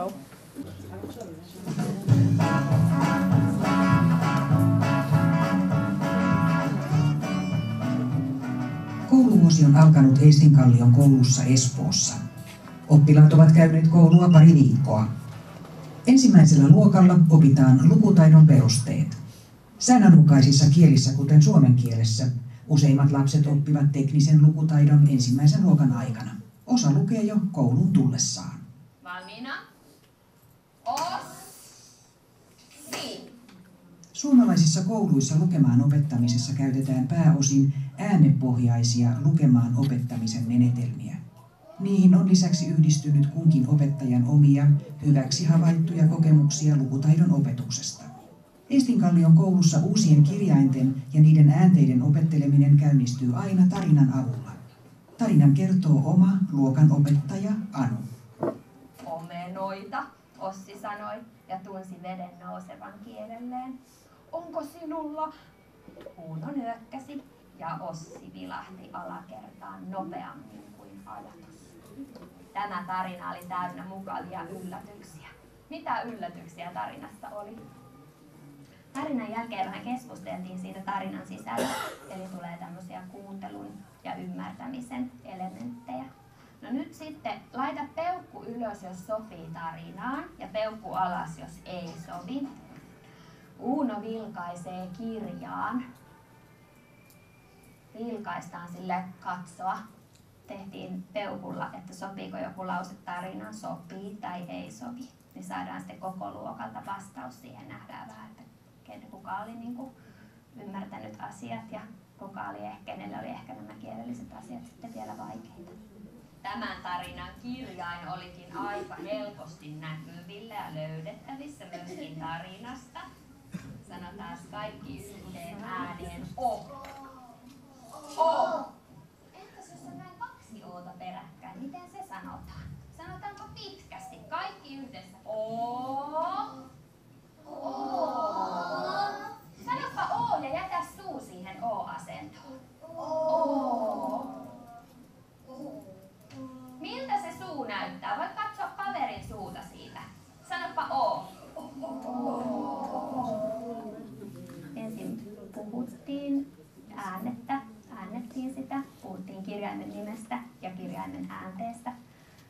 Oon tapauksessa kuulostaa molemmat samalta, eli se on lapsille helppo oppia. Ja sen jälkeen sitten lähdettiin miettimään vähän se, miten se O muodostetaan, eli tehtiin O ja katsottiin, kuinka suu asettuu siinä ääntäessä. Ja siitä sitten lähdettiin liikkeelle. Katso, miten O kirjoitetaan. Lähdetään ylhäältä liikkeelle. Iso O. Kuka on ope? O niinku ope. Ja se on täällä. Nyt kuunnellaan. Ja pikku O menee vaan sitten tänne keittiön kohdalle. O. I. Oi. O. U. O. Sitten luettiin tavuja. Liutettiin. Oli ensin yksittäin tätä uutta kirjainta, äänettä O. Ja sitten vähitellen yhdistettiin muihin tuttuihin kirjaimiin. Ja näin saadaan sitten muodostettua tavuja ja oppilaat yhdistää kirjaimet toisiinsa ja siitä se lukeminen sitten lähtee. Tämä on oikeastaan aika sillä tavalla edistyksellistä, että ei johdeta lapsia harhaan niiden kirjainten nimien perusteella, koska esimerkiksi K-kirjain tai S-kirjain, niin S, kun sanot S, niin siinähän kuuluu Ä ja S. Tai jos sanot K, niin kuuluu se kopsahdus ja sitten O. Eli se on jo niin kuin useamman kirjainmerkin ääne. Niin näin lapsi helpommin oppii sitten nämä oikeat merkitykset. Ja nyt sanoja, jotka alkavat olla kuvasta tai tarinasta. Hyvä. Valmiina?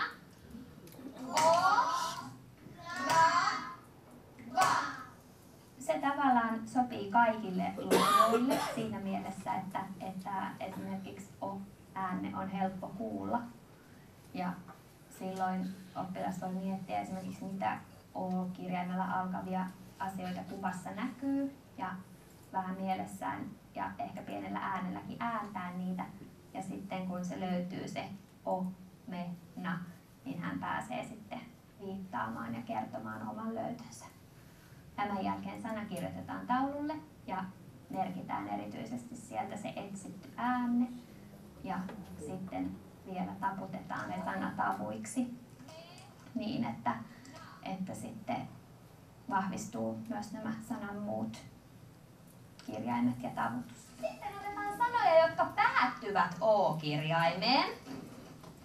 Voi olla kuvasta tai sitten jostain muualta. Katso tarkasti. Pekka. Hyvä. Nyt tulee lukujuttuja. Otetaan ensimmäinen rivi. Luetaan kaikki yhdessä. Katso mitä näyt. Ei vielä, vaan yhdessä. Valmiina. O, me, na. O, ra, va. Minun sormeni esittää nyt lukutikkua. Ja nyt sitten jokainen lukee rauhallisesti jokaisen tavun niin, että siitä tulee sana. Saat aloittaa omasta kirjasta ääneen.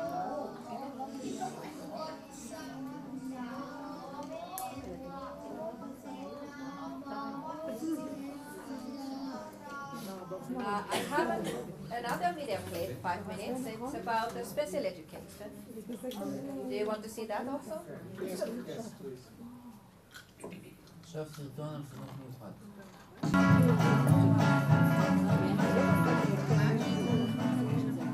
Estinkallion koulun ekaluokkalaiset ovat edistyneet hyvin lukemaan oppimisessa luokanopettaja Anun johdolla. Ensimmäisten kuukausien aikana Anu on tutustunut lähemmin oppilaisiinsa ja heidän taitotasoonsa. Ihan ensimmäisinä viikkoina yhdessä laaja-alaisen erityisopettajan kanssa sitten kävimme läpi lasten taitotason. Ja jokainen lapsi saa sitten oman tasoistaan opetusta.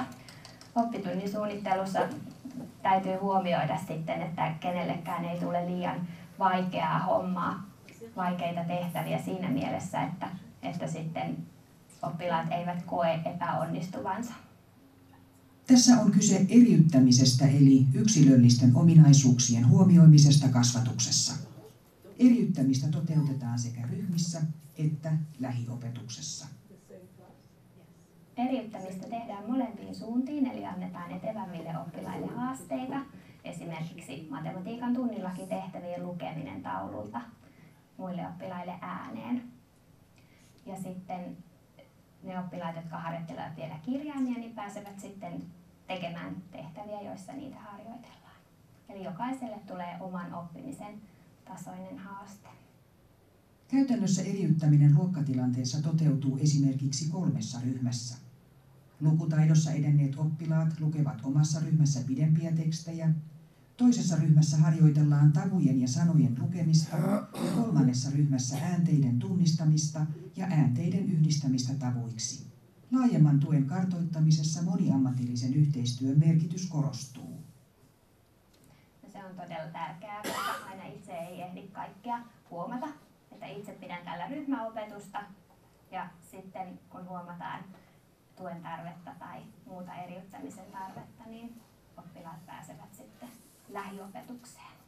Joillakin äänteet eivät vaikka meinaa jäädä mieleen tai sitten äänteiden yhdistämisessä tulee se kohta, milloin tarvii lisää harjoitusta tai sitten on ihan sellaiset perinteiset lukivaikeudet, jolloin yksittäisiä kirjaimia esimerkiksi voi kadota ja silloin se sanojen merkitys muuttuu tai sitten lapsi ei itse lukiessa pysty huomaamaan omia virheitään tai ymmärtämään lukemistaan, että ne on tosi moninaisia ne pulmat välillä. Ekapeli on Suomessa kehitetty oppimispeli, jolla harjoitetaan kirjainäänen vastaavuutta. Peliä voidaan käyttää luokkaopetuksessa, erityisopetuksessa ja kotona. Eestinkallion koulussakin ekapeliä käytetään oppimisen vauhdittajana. Siinä kertautuu niin hyvin ne kaikki äänteet, tai mä oon lähinnä äänetasoa enemmän käyttänyt. Eli siinä kun peli antaa aina oikean vastauksen, niin se tulee niin konkreettisesti tavallaan ja heti kysyy uudestaan saman, niin se toisto on siinä niin runsasta. Oppilailla saattaa esiintyä eriasteisia oppimisvaikeuksia, mutta suomalainen koulu pitää huolen, ettei yksikään oppilas jää ilman lukutaitoa. Silloin toimitaan sillä tavalla esimerkiksi, että katsotaan tämmöistä teho-opetusta, että katsotaan, että alkaako se tuottamaan tulosta ja sitten koulullahan on moniammatillinen työryhmä, tämä oppilashuolto, minkä kautta sitten aletaan miettimään, että minkälaista tukea, minkälaisesta tuesta oppilas hyötyisi ja mikä se tavoite olisi hänen kohdallaan. Anun oppilaat ovat vierailleet kirjastoautossa ja jokainen on saanut valita mieleistään luettavaa. Lapset lainaavat kirjoja, joista he ovat kiinnostuneita. Että meidän luokan oppilailla on kalakirjoja, luontokirjoja ja sitten taas osa lukee ihan lasten romaaneja tai kuvakirjoja. Vaikuttaa todella hyvältä. Täällä on niin innokkaita oppilaita, että eiköhän ihan jokainen opi lukemaan ja laskemaan.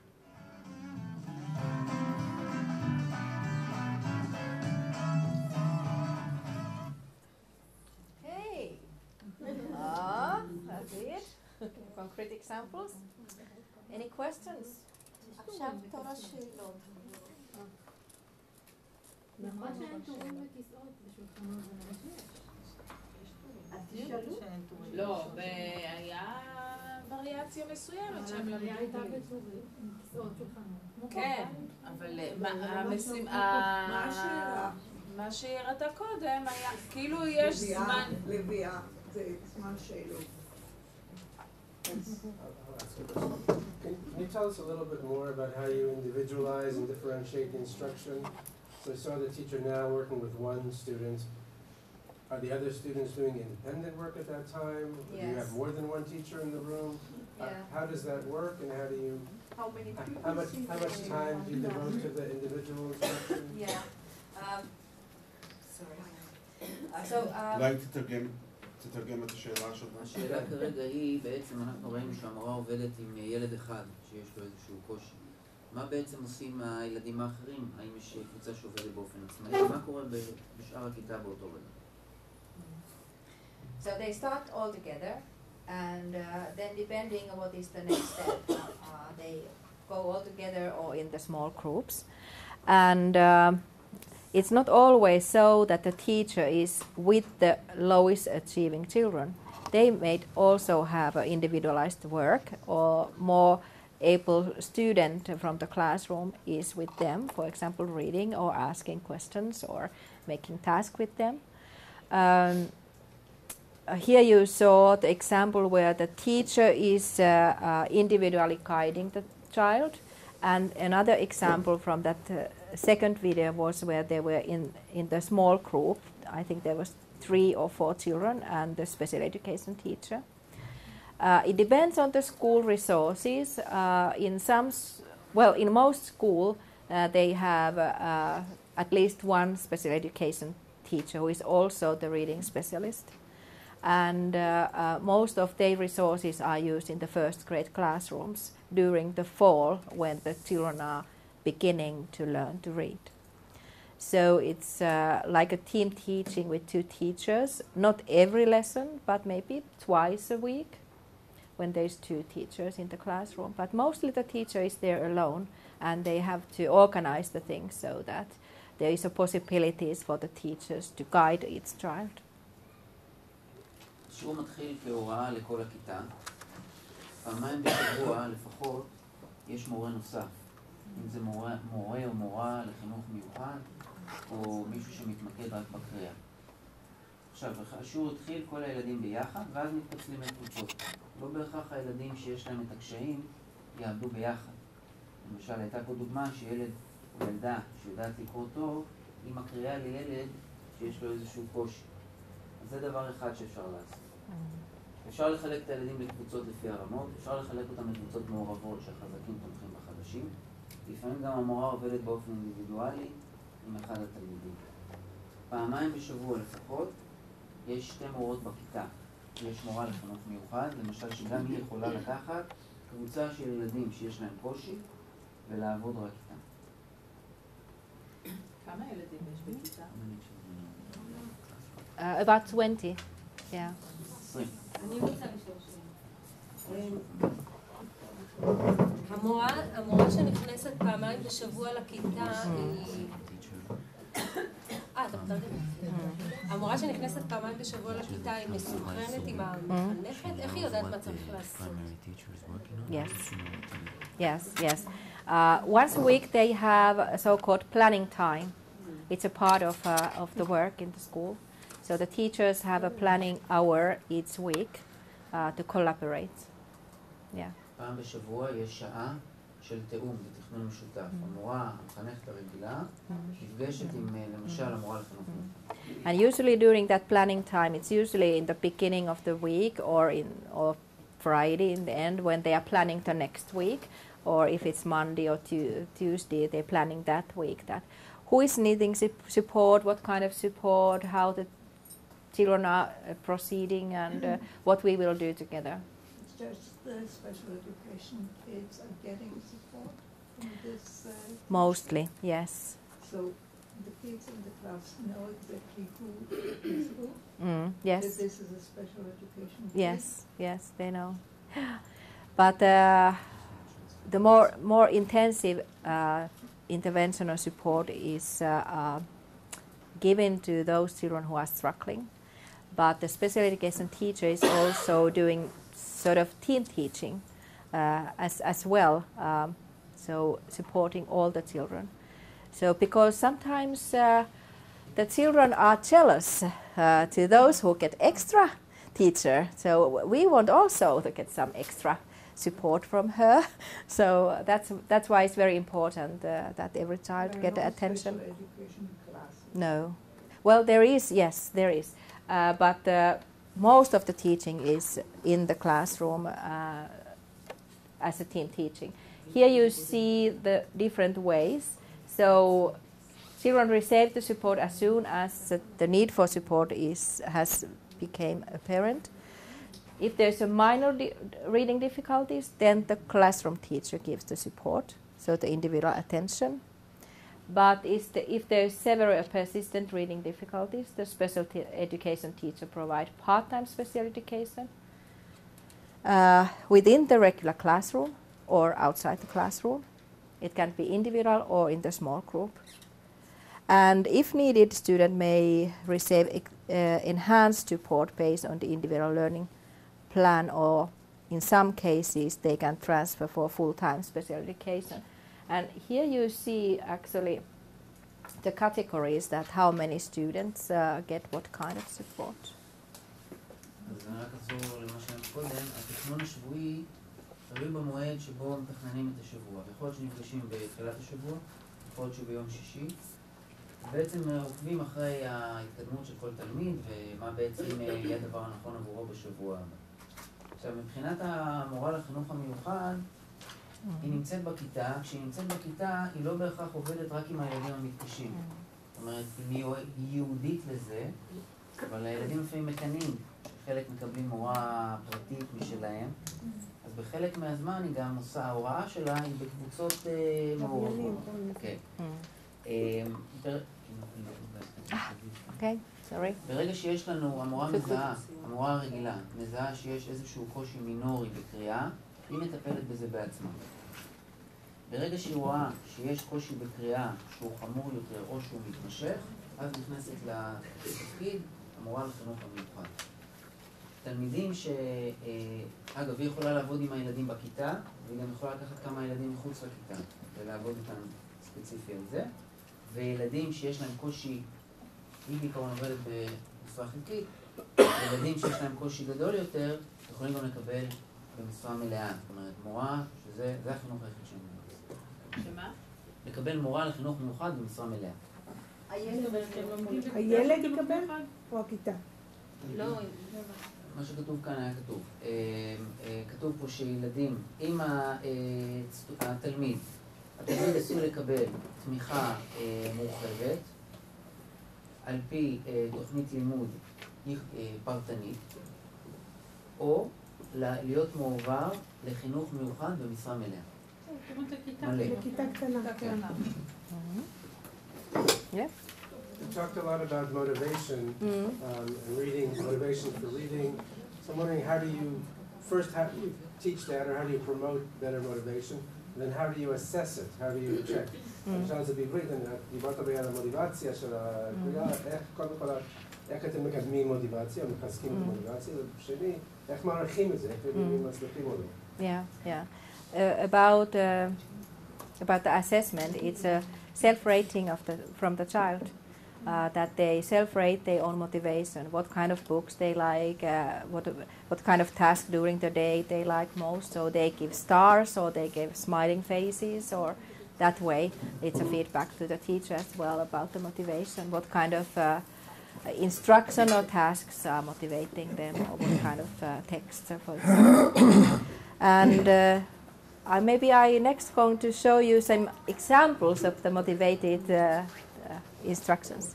Okay, these are something which are quite popular and quite common. For example, they use a lot of different kind of puppets. So these mini puppets on the table. Each children have their own collection of mini puppets. It's just a paperwork, and you put it to stand somewhere, and then they can repeat the text as a puppet show with those, or they can make a little play with the Muppets as well. As you saw from the videotape as well, there's every day there is some group work about the reading, and it can be a leveled reading, so the children in same level are reading together. Or it can be that there is children from in different reading levels. But the main point is that we are doing something together. We are sharing the experience. We are sharing the text which we are reading, or the task we are doing together.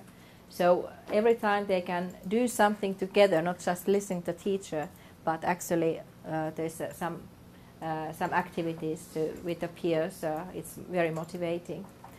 Then the teachers do a lot of different kind of, I say, toys. For example, here how to practice the syllables, to read the syllables. So there is 2 children. The other one is putting, it can be a motorcycle or a car or whatever, put the syllable inside and it comes outside here, and the other child is reading that. And it can be words as well, or sometimes also sentences. And I was observing some girls, they wrote letters to each other and they put there and it comes out and the other one reads it. So this is also an example of that kind of syllable machine, that the other one puts the message there, the syllable or the word or the message there, and the other one, the machine is more or less reading that, and it gives to the, yes. How to go back? אז יש מגוון פעילויות, אם אנחנו מדברים על לעורר מוטיבציה אצל הילדים, פעילויות שמעוררות אצלם את המוטיבציה לתרגל ביחד את המיומנויות הבסיסיות שלהם. משמאל למעלה יש בובות קטנות שנמצאות על כל שולחן מנייר, ואם למשל שמעו עכשיו סיפור או קראו סיפור, הם יכולים להמחיז באמצעות הבובות, או מתחת באמצעות בובות שהם מלבישים על היד ועושים איזושהי הצגה. מצד ימין יש פעילויות משותפות, או למשל קריאה שיכולה להיות של תלמידים שהם באותה רמה או ברמות שונות, אבל הרעיון פה זה החוויה המשותפת והאינטראקציה. ומלמעלה הם יכולים לבנות איזשהו מודל ופשוט לתרגל דרכו, אם זה הברות, להכניס בקצה אחד, זה יוצא מצד שני והתלמיד השני קורא. אפשר לעשות את זה עם מילים, עם משפטים. בשקופית הבאה יש כמו ממש מכונה שמכניסים ותלמיד אחר מקבל את זה ממנו. אפשר לשאול רגע שאלה? כן? מצד אחד נאמר שיש חופש למורות לתכנך.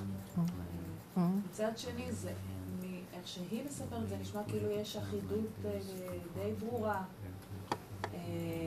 בין הכיתות או בכלל בארץ. אז אני מנסה להבין את הפער הזה.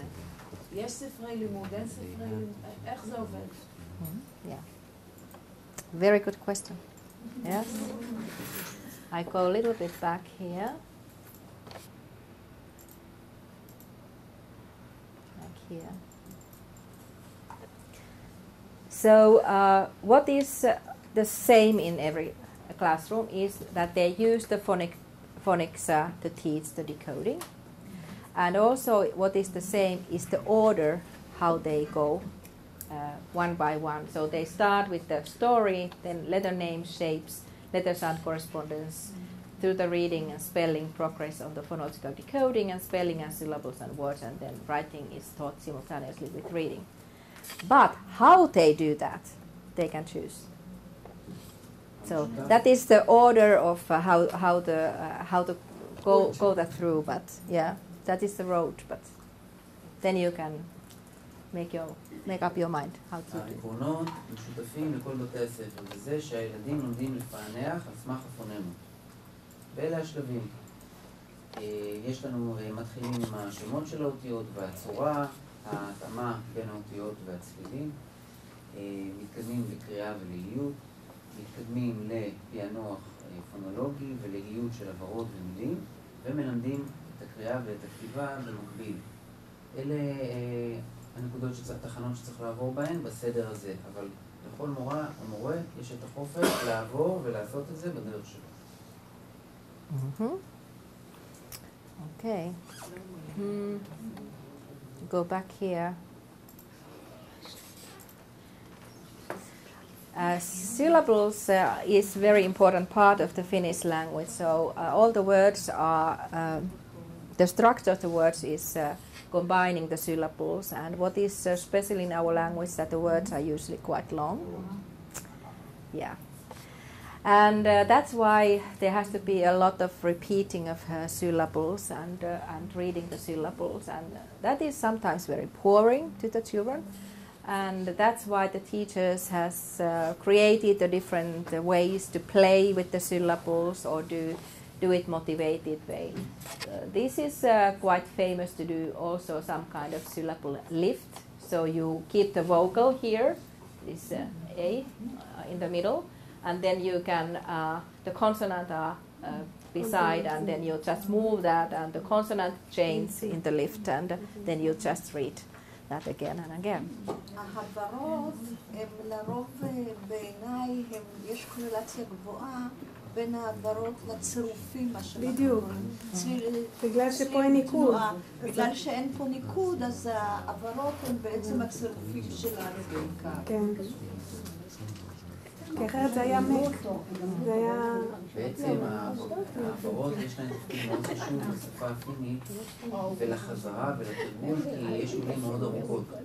ולפעמים זה די משעמם את התלמידים. ואחת הדרכים להגיע לאותה תחנה, כמו שראינו, אבל בדרך יצירתית, זה ליצור את המעלית הזאת, שבעצם העברה, או יש לנו את האות האמצעית שהיא נשארת קבועה, ויש לנו את היצורים בשני הצדדים שאפשר להחליף אותם, וכל פעם אנחנו מפעילים לאחר. שילוב המשחק זה גם עיקרון מאוד חשוב. מה זאת אומרת? לא הבנתי את יצורים משני הצדדים. האות ניקוד נשארת קבועה, והיצורים היא או נשאר קבוע. Okay, the next example about the motivation is when the older students motivate the younger ones to read their favorite books. So students from the next level, or even these are first graders, and the student is from the fourth grade. So they are presenting their own favorite book, or the book they just read, or the book they liked when they were in the first grade, and their recommendations. And we have seen that that is very effective way to get children to read, because it's much closer than the teacher is recommending something. It's the older student. מגיע תלמיד גדול יותר. לא המורה ממליצה על ספר, הוא מגיע. הוא אומר, כשאני הייתי בגיל שלכם, קראתי את הספר הזה, תקראו אותו גם כן. או זה ספר שעכשיו קראתי אותו, זה גם מעורר את המוטיבציה של הילדים ללכת ולקרוא את הספרים האלה. Then teachers use a lot of drama in the classrooms. So, and we know that drama supports the comprehension. That to able to do some drama on the text, you have to comprehend it very well. And sometimes we are talking with the teachers that when they have read one text or one book, there comes 5 different dramas from that text, and all of them are different. So the only one who might be bored is teacher, but not the children. For them it's always the new story or new drama or new play. So they enjoy to see that again and again. And here is some basic drama activities they use. Improvisation, the playing roles, taking the puppets as well, but also just by themselves. Making the sociograms, a map of the relations of the characters in the book. Pupils taking roles, using the drama on that. They're using the empty chair, so one character from the story is sitting in the chair and the pupils are asking, for example, questions to the character. Then the living statue in the groups, and then it's usually that everybody is doing that practice the same time. It's not the performance, it's more like doing practices all together. Performing conflict situations, or they can be thinking aloud, or just facial expressions, and try the tone of voice, how it might sound in the text or in the story. Yeah. דרך המחזה ומשחק, בדרמה, הילדים משפרים את ההבנה. אתה לא יכול להמחיז אם אתה לא באמת מבין את הרגשות ואת מערכות היחסים בין הדמויות ואת המצבים. זה יכול להיות על ידי כך שהילדים ממש מרימים מחזה ומתלבשים. זה יכול להיות באמצעות תגובות. זה יכול להיות שהם יושבים מול כיסא ומדמיינים שאחת הדמויות ישובה בכיסא ומדברים איתה על מה שהיה. הם משתמשים בהבעות פנים ובאינטונציה שונה כדי להמחיז מצבים מסוימים. הם יכולים להיות כמו פסלים חיים. הם יכולים להתחלק לזוגות, וכל זוג ממחיז איזשהו קונפליקט שהיה בסיפור, וכן הלאה.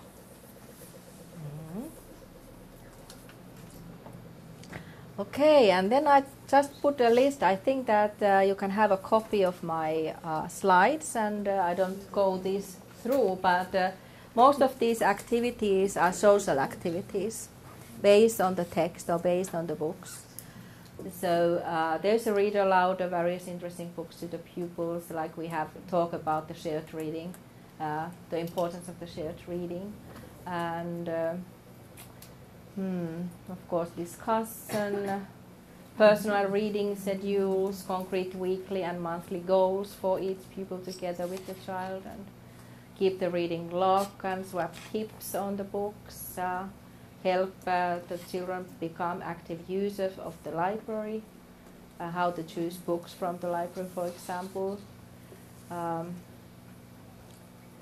Pupils as writers, so they can write the books as well, and you can publish those books in the classroom, and actually other children are very eager to read the books the other pupils in the classroom has wrote.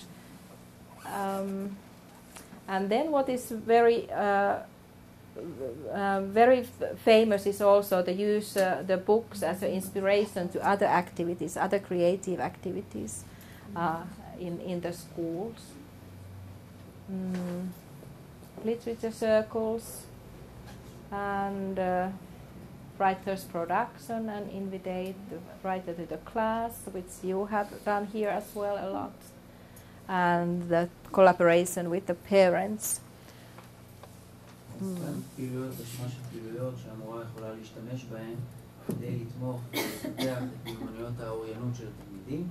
יש לנו את הקריאה המשותפת, יש לנו איזשהו תכנון שבועי זמנים ויעדים אישיים לתלמיד בקריאה האישית שלו. אנחנו יכולים ללמד את הילדים איך להשתמש בפועל בספרייה, איך לבחור את הספרים המתאימים, לעודד אותם, לפתח מערכת עם הספרייה. אנחנו מבקשים לחלק מהתלמידים לכתוב סיפור משלהם, והוא מוצג כאילו הוא ספר אמיתי, והוא מוצג בכיתה כך שהילדים יכולים לבוא ולקרוא את הסיפור הזה, כאילו זה איזשהו סופר.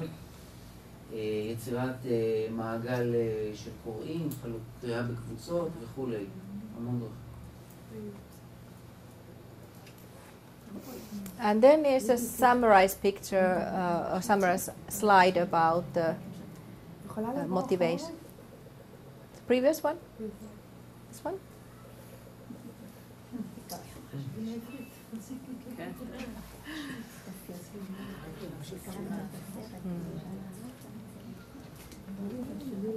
So this is more or less summarizing the most important things in the motivation. So supporting the child positive self-concept as a reader. So it's about our feedback. So what kind of feedback we give to the child from the reading and writing, for example.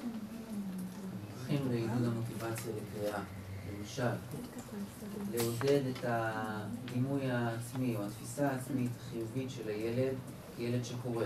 כלומר, הילד קרא איזשהו סיפור, מה המשוב שאנחנו נותנים לו כדי לעודד את התפיסה הזאת.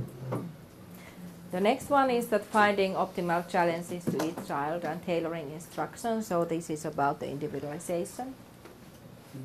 אינדיבידואליזציה, אנחנו מוצאים את האתגרים או המטרות הכי מתאימות, המותאמות לילד, ואנחנו מתאימים את ההוראה שלנו עבור אותו ילד, עבור אותן מטרות. But as is important as the individualization is also the giving the possibilities to learn from others and learn together, to be part of the community in the classroom. חשוב לא פחות, הילד לא רק יגיע להישגים בפני עצמו, אלא כחלק מקבוצה, כחלק מקהילה, שילדים שקוראים בקבוצות ביחד.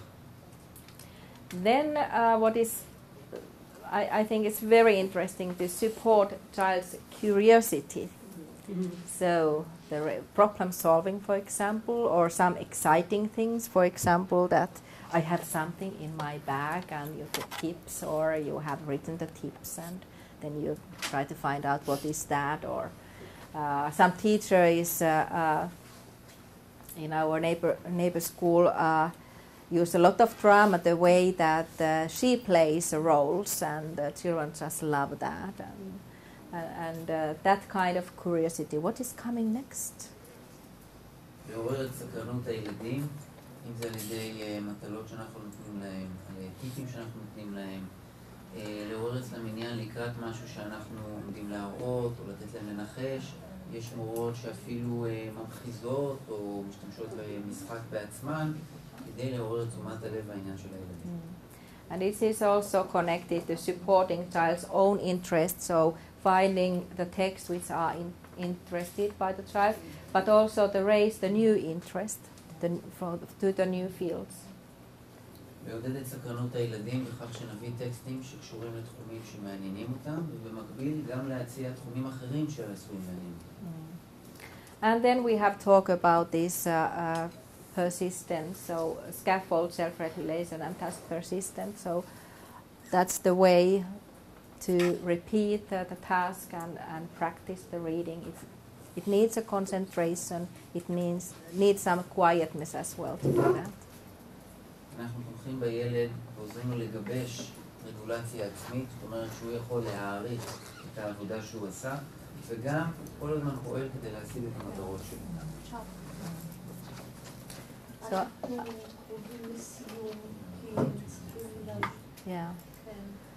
Yeah, I think that this is my last slide.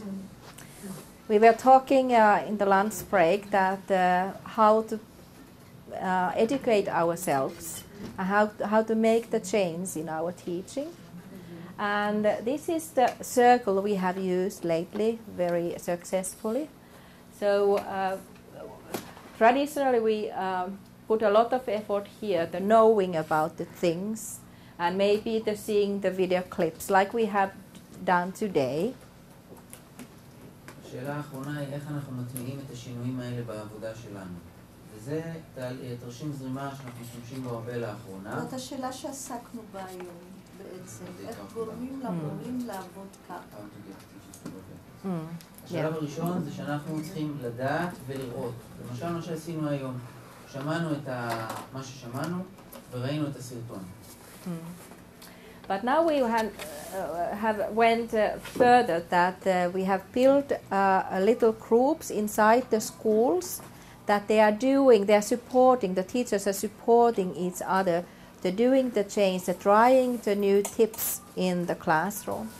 So the next part is the doing, and they usually also video record themselves, or the colleagues is video recording that new practice, and they look that together, how it went. בשלב השני אנחנו מחלקים את צוות ההוראה לקבוצות, והם עובדים ביחד כקבוצות כדי להטמיע את אותם שינויים. ואז למשל מורה מעבירה שיעור ומסריטה את עצמה, או העמיתה שלה מסריטה אותה, ואחר כך הן צופות ביחד ולומדות מזה. And then they can also, if we have some reading specialist or a mentor in the school or outside the school, they can also send that video clip to the mentor who can choose the very good example. It can be 1 minute or 3 minutes example, but choose the good example from its videotape. And they come together reflecting, they seeing those good examples from each other's classroom, and they are reflecting that why it went so well, what actually happened, what I did, and how the children behave, and why they were motivated, what happened. So, and after that, they start the cycle again. They take the new target, they know more about it, they might see some example, and they go to school and try that, videotape. Sometimes they use only their phones when they videotape what is happening. And then they look that with a colleague and they share that with other teachers. בשלב השלישי המורות צופות בסרטון או נותנות לאיזשהו מנחה, אפילו מישהו חיצוני, כדי לבחור את דוגמאות לדברים טובים שהיו בסרטון. ובשלב הרביעי נפגשים ודנים מה היה טוב, מה עשיתי שגרם לזה להיות טוב, וחוזר חלילה, אפשר להסריט גם עם הטלפונים. Okay, Actually, this is the last one. So this is an example of one. Keep going. Yeah. For that kind of cycles, for example, this is the 1 year. So they started from September. So first cycle lasted 2 months. The next cycle lasted 3 months, and the third cycle again 3 months. So they could go in one school year this cycle 3 times in our pilot.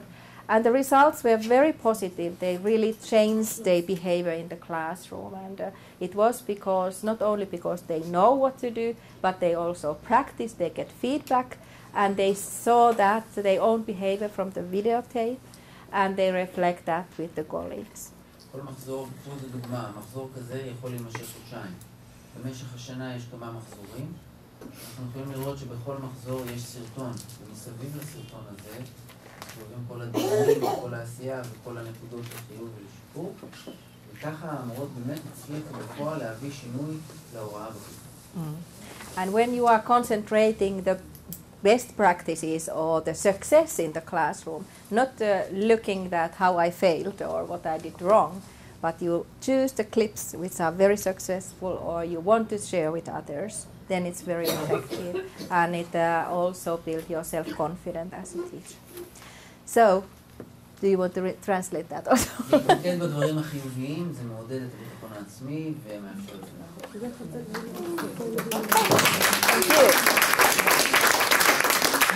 אנחנו מאוד רוצים להודות לפרופסור לרקנן, זה שהגעת אלינו, שאת משתפת איתנו מהידע העצום בניסיון רב שלך. אני חושב שאנחנו, את שומעת כל הרכישות כאן, שבאמת יש שפה משותפת. יש המון מה ללמוד אחד מהשני, ואנחנו יומיים הקרובים נשתדל להספיק כמה שניתן.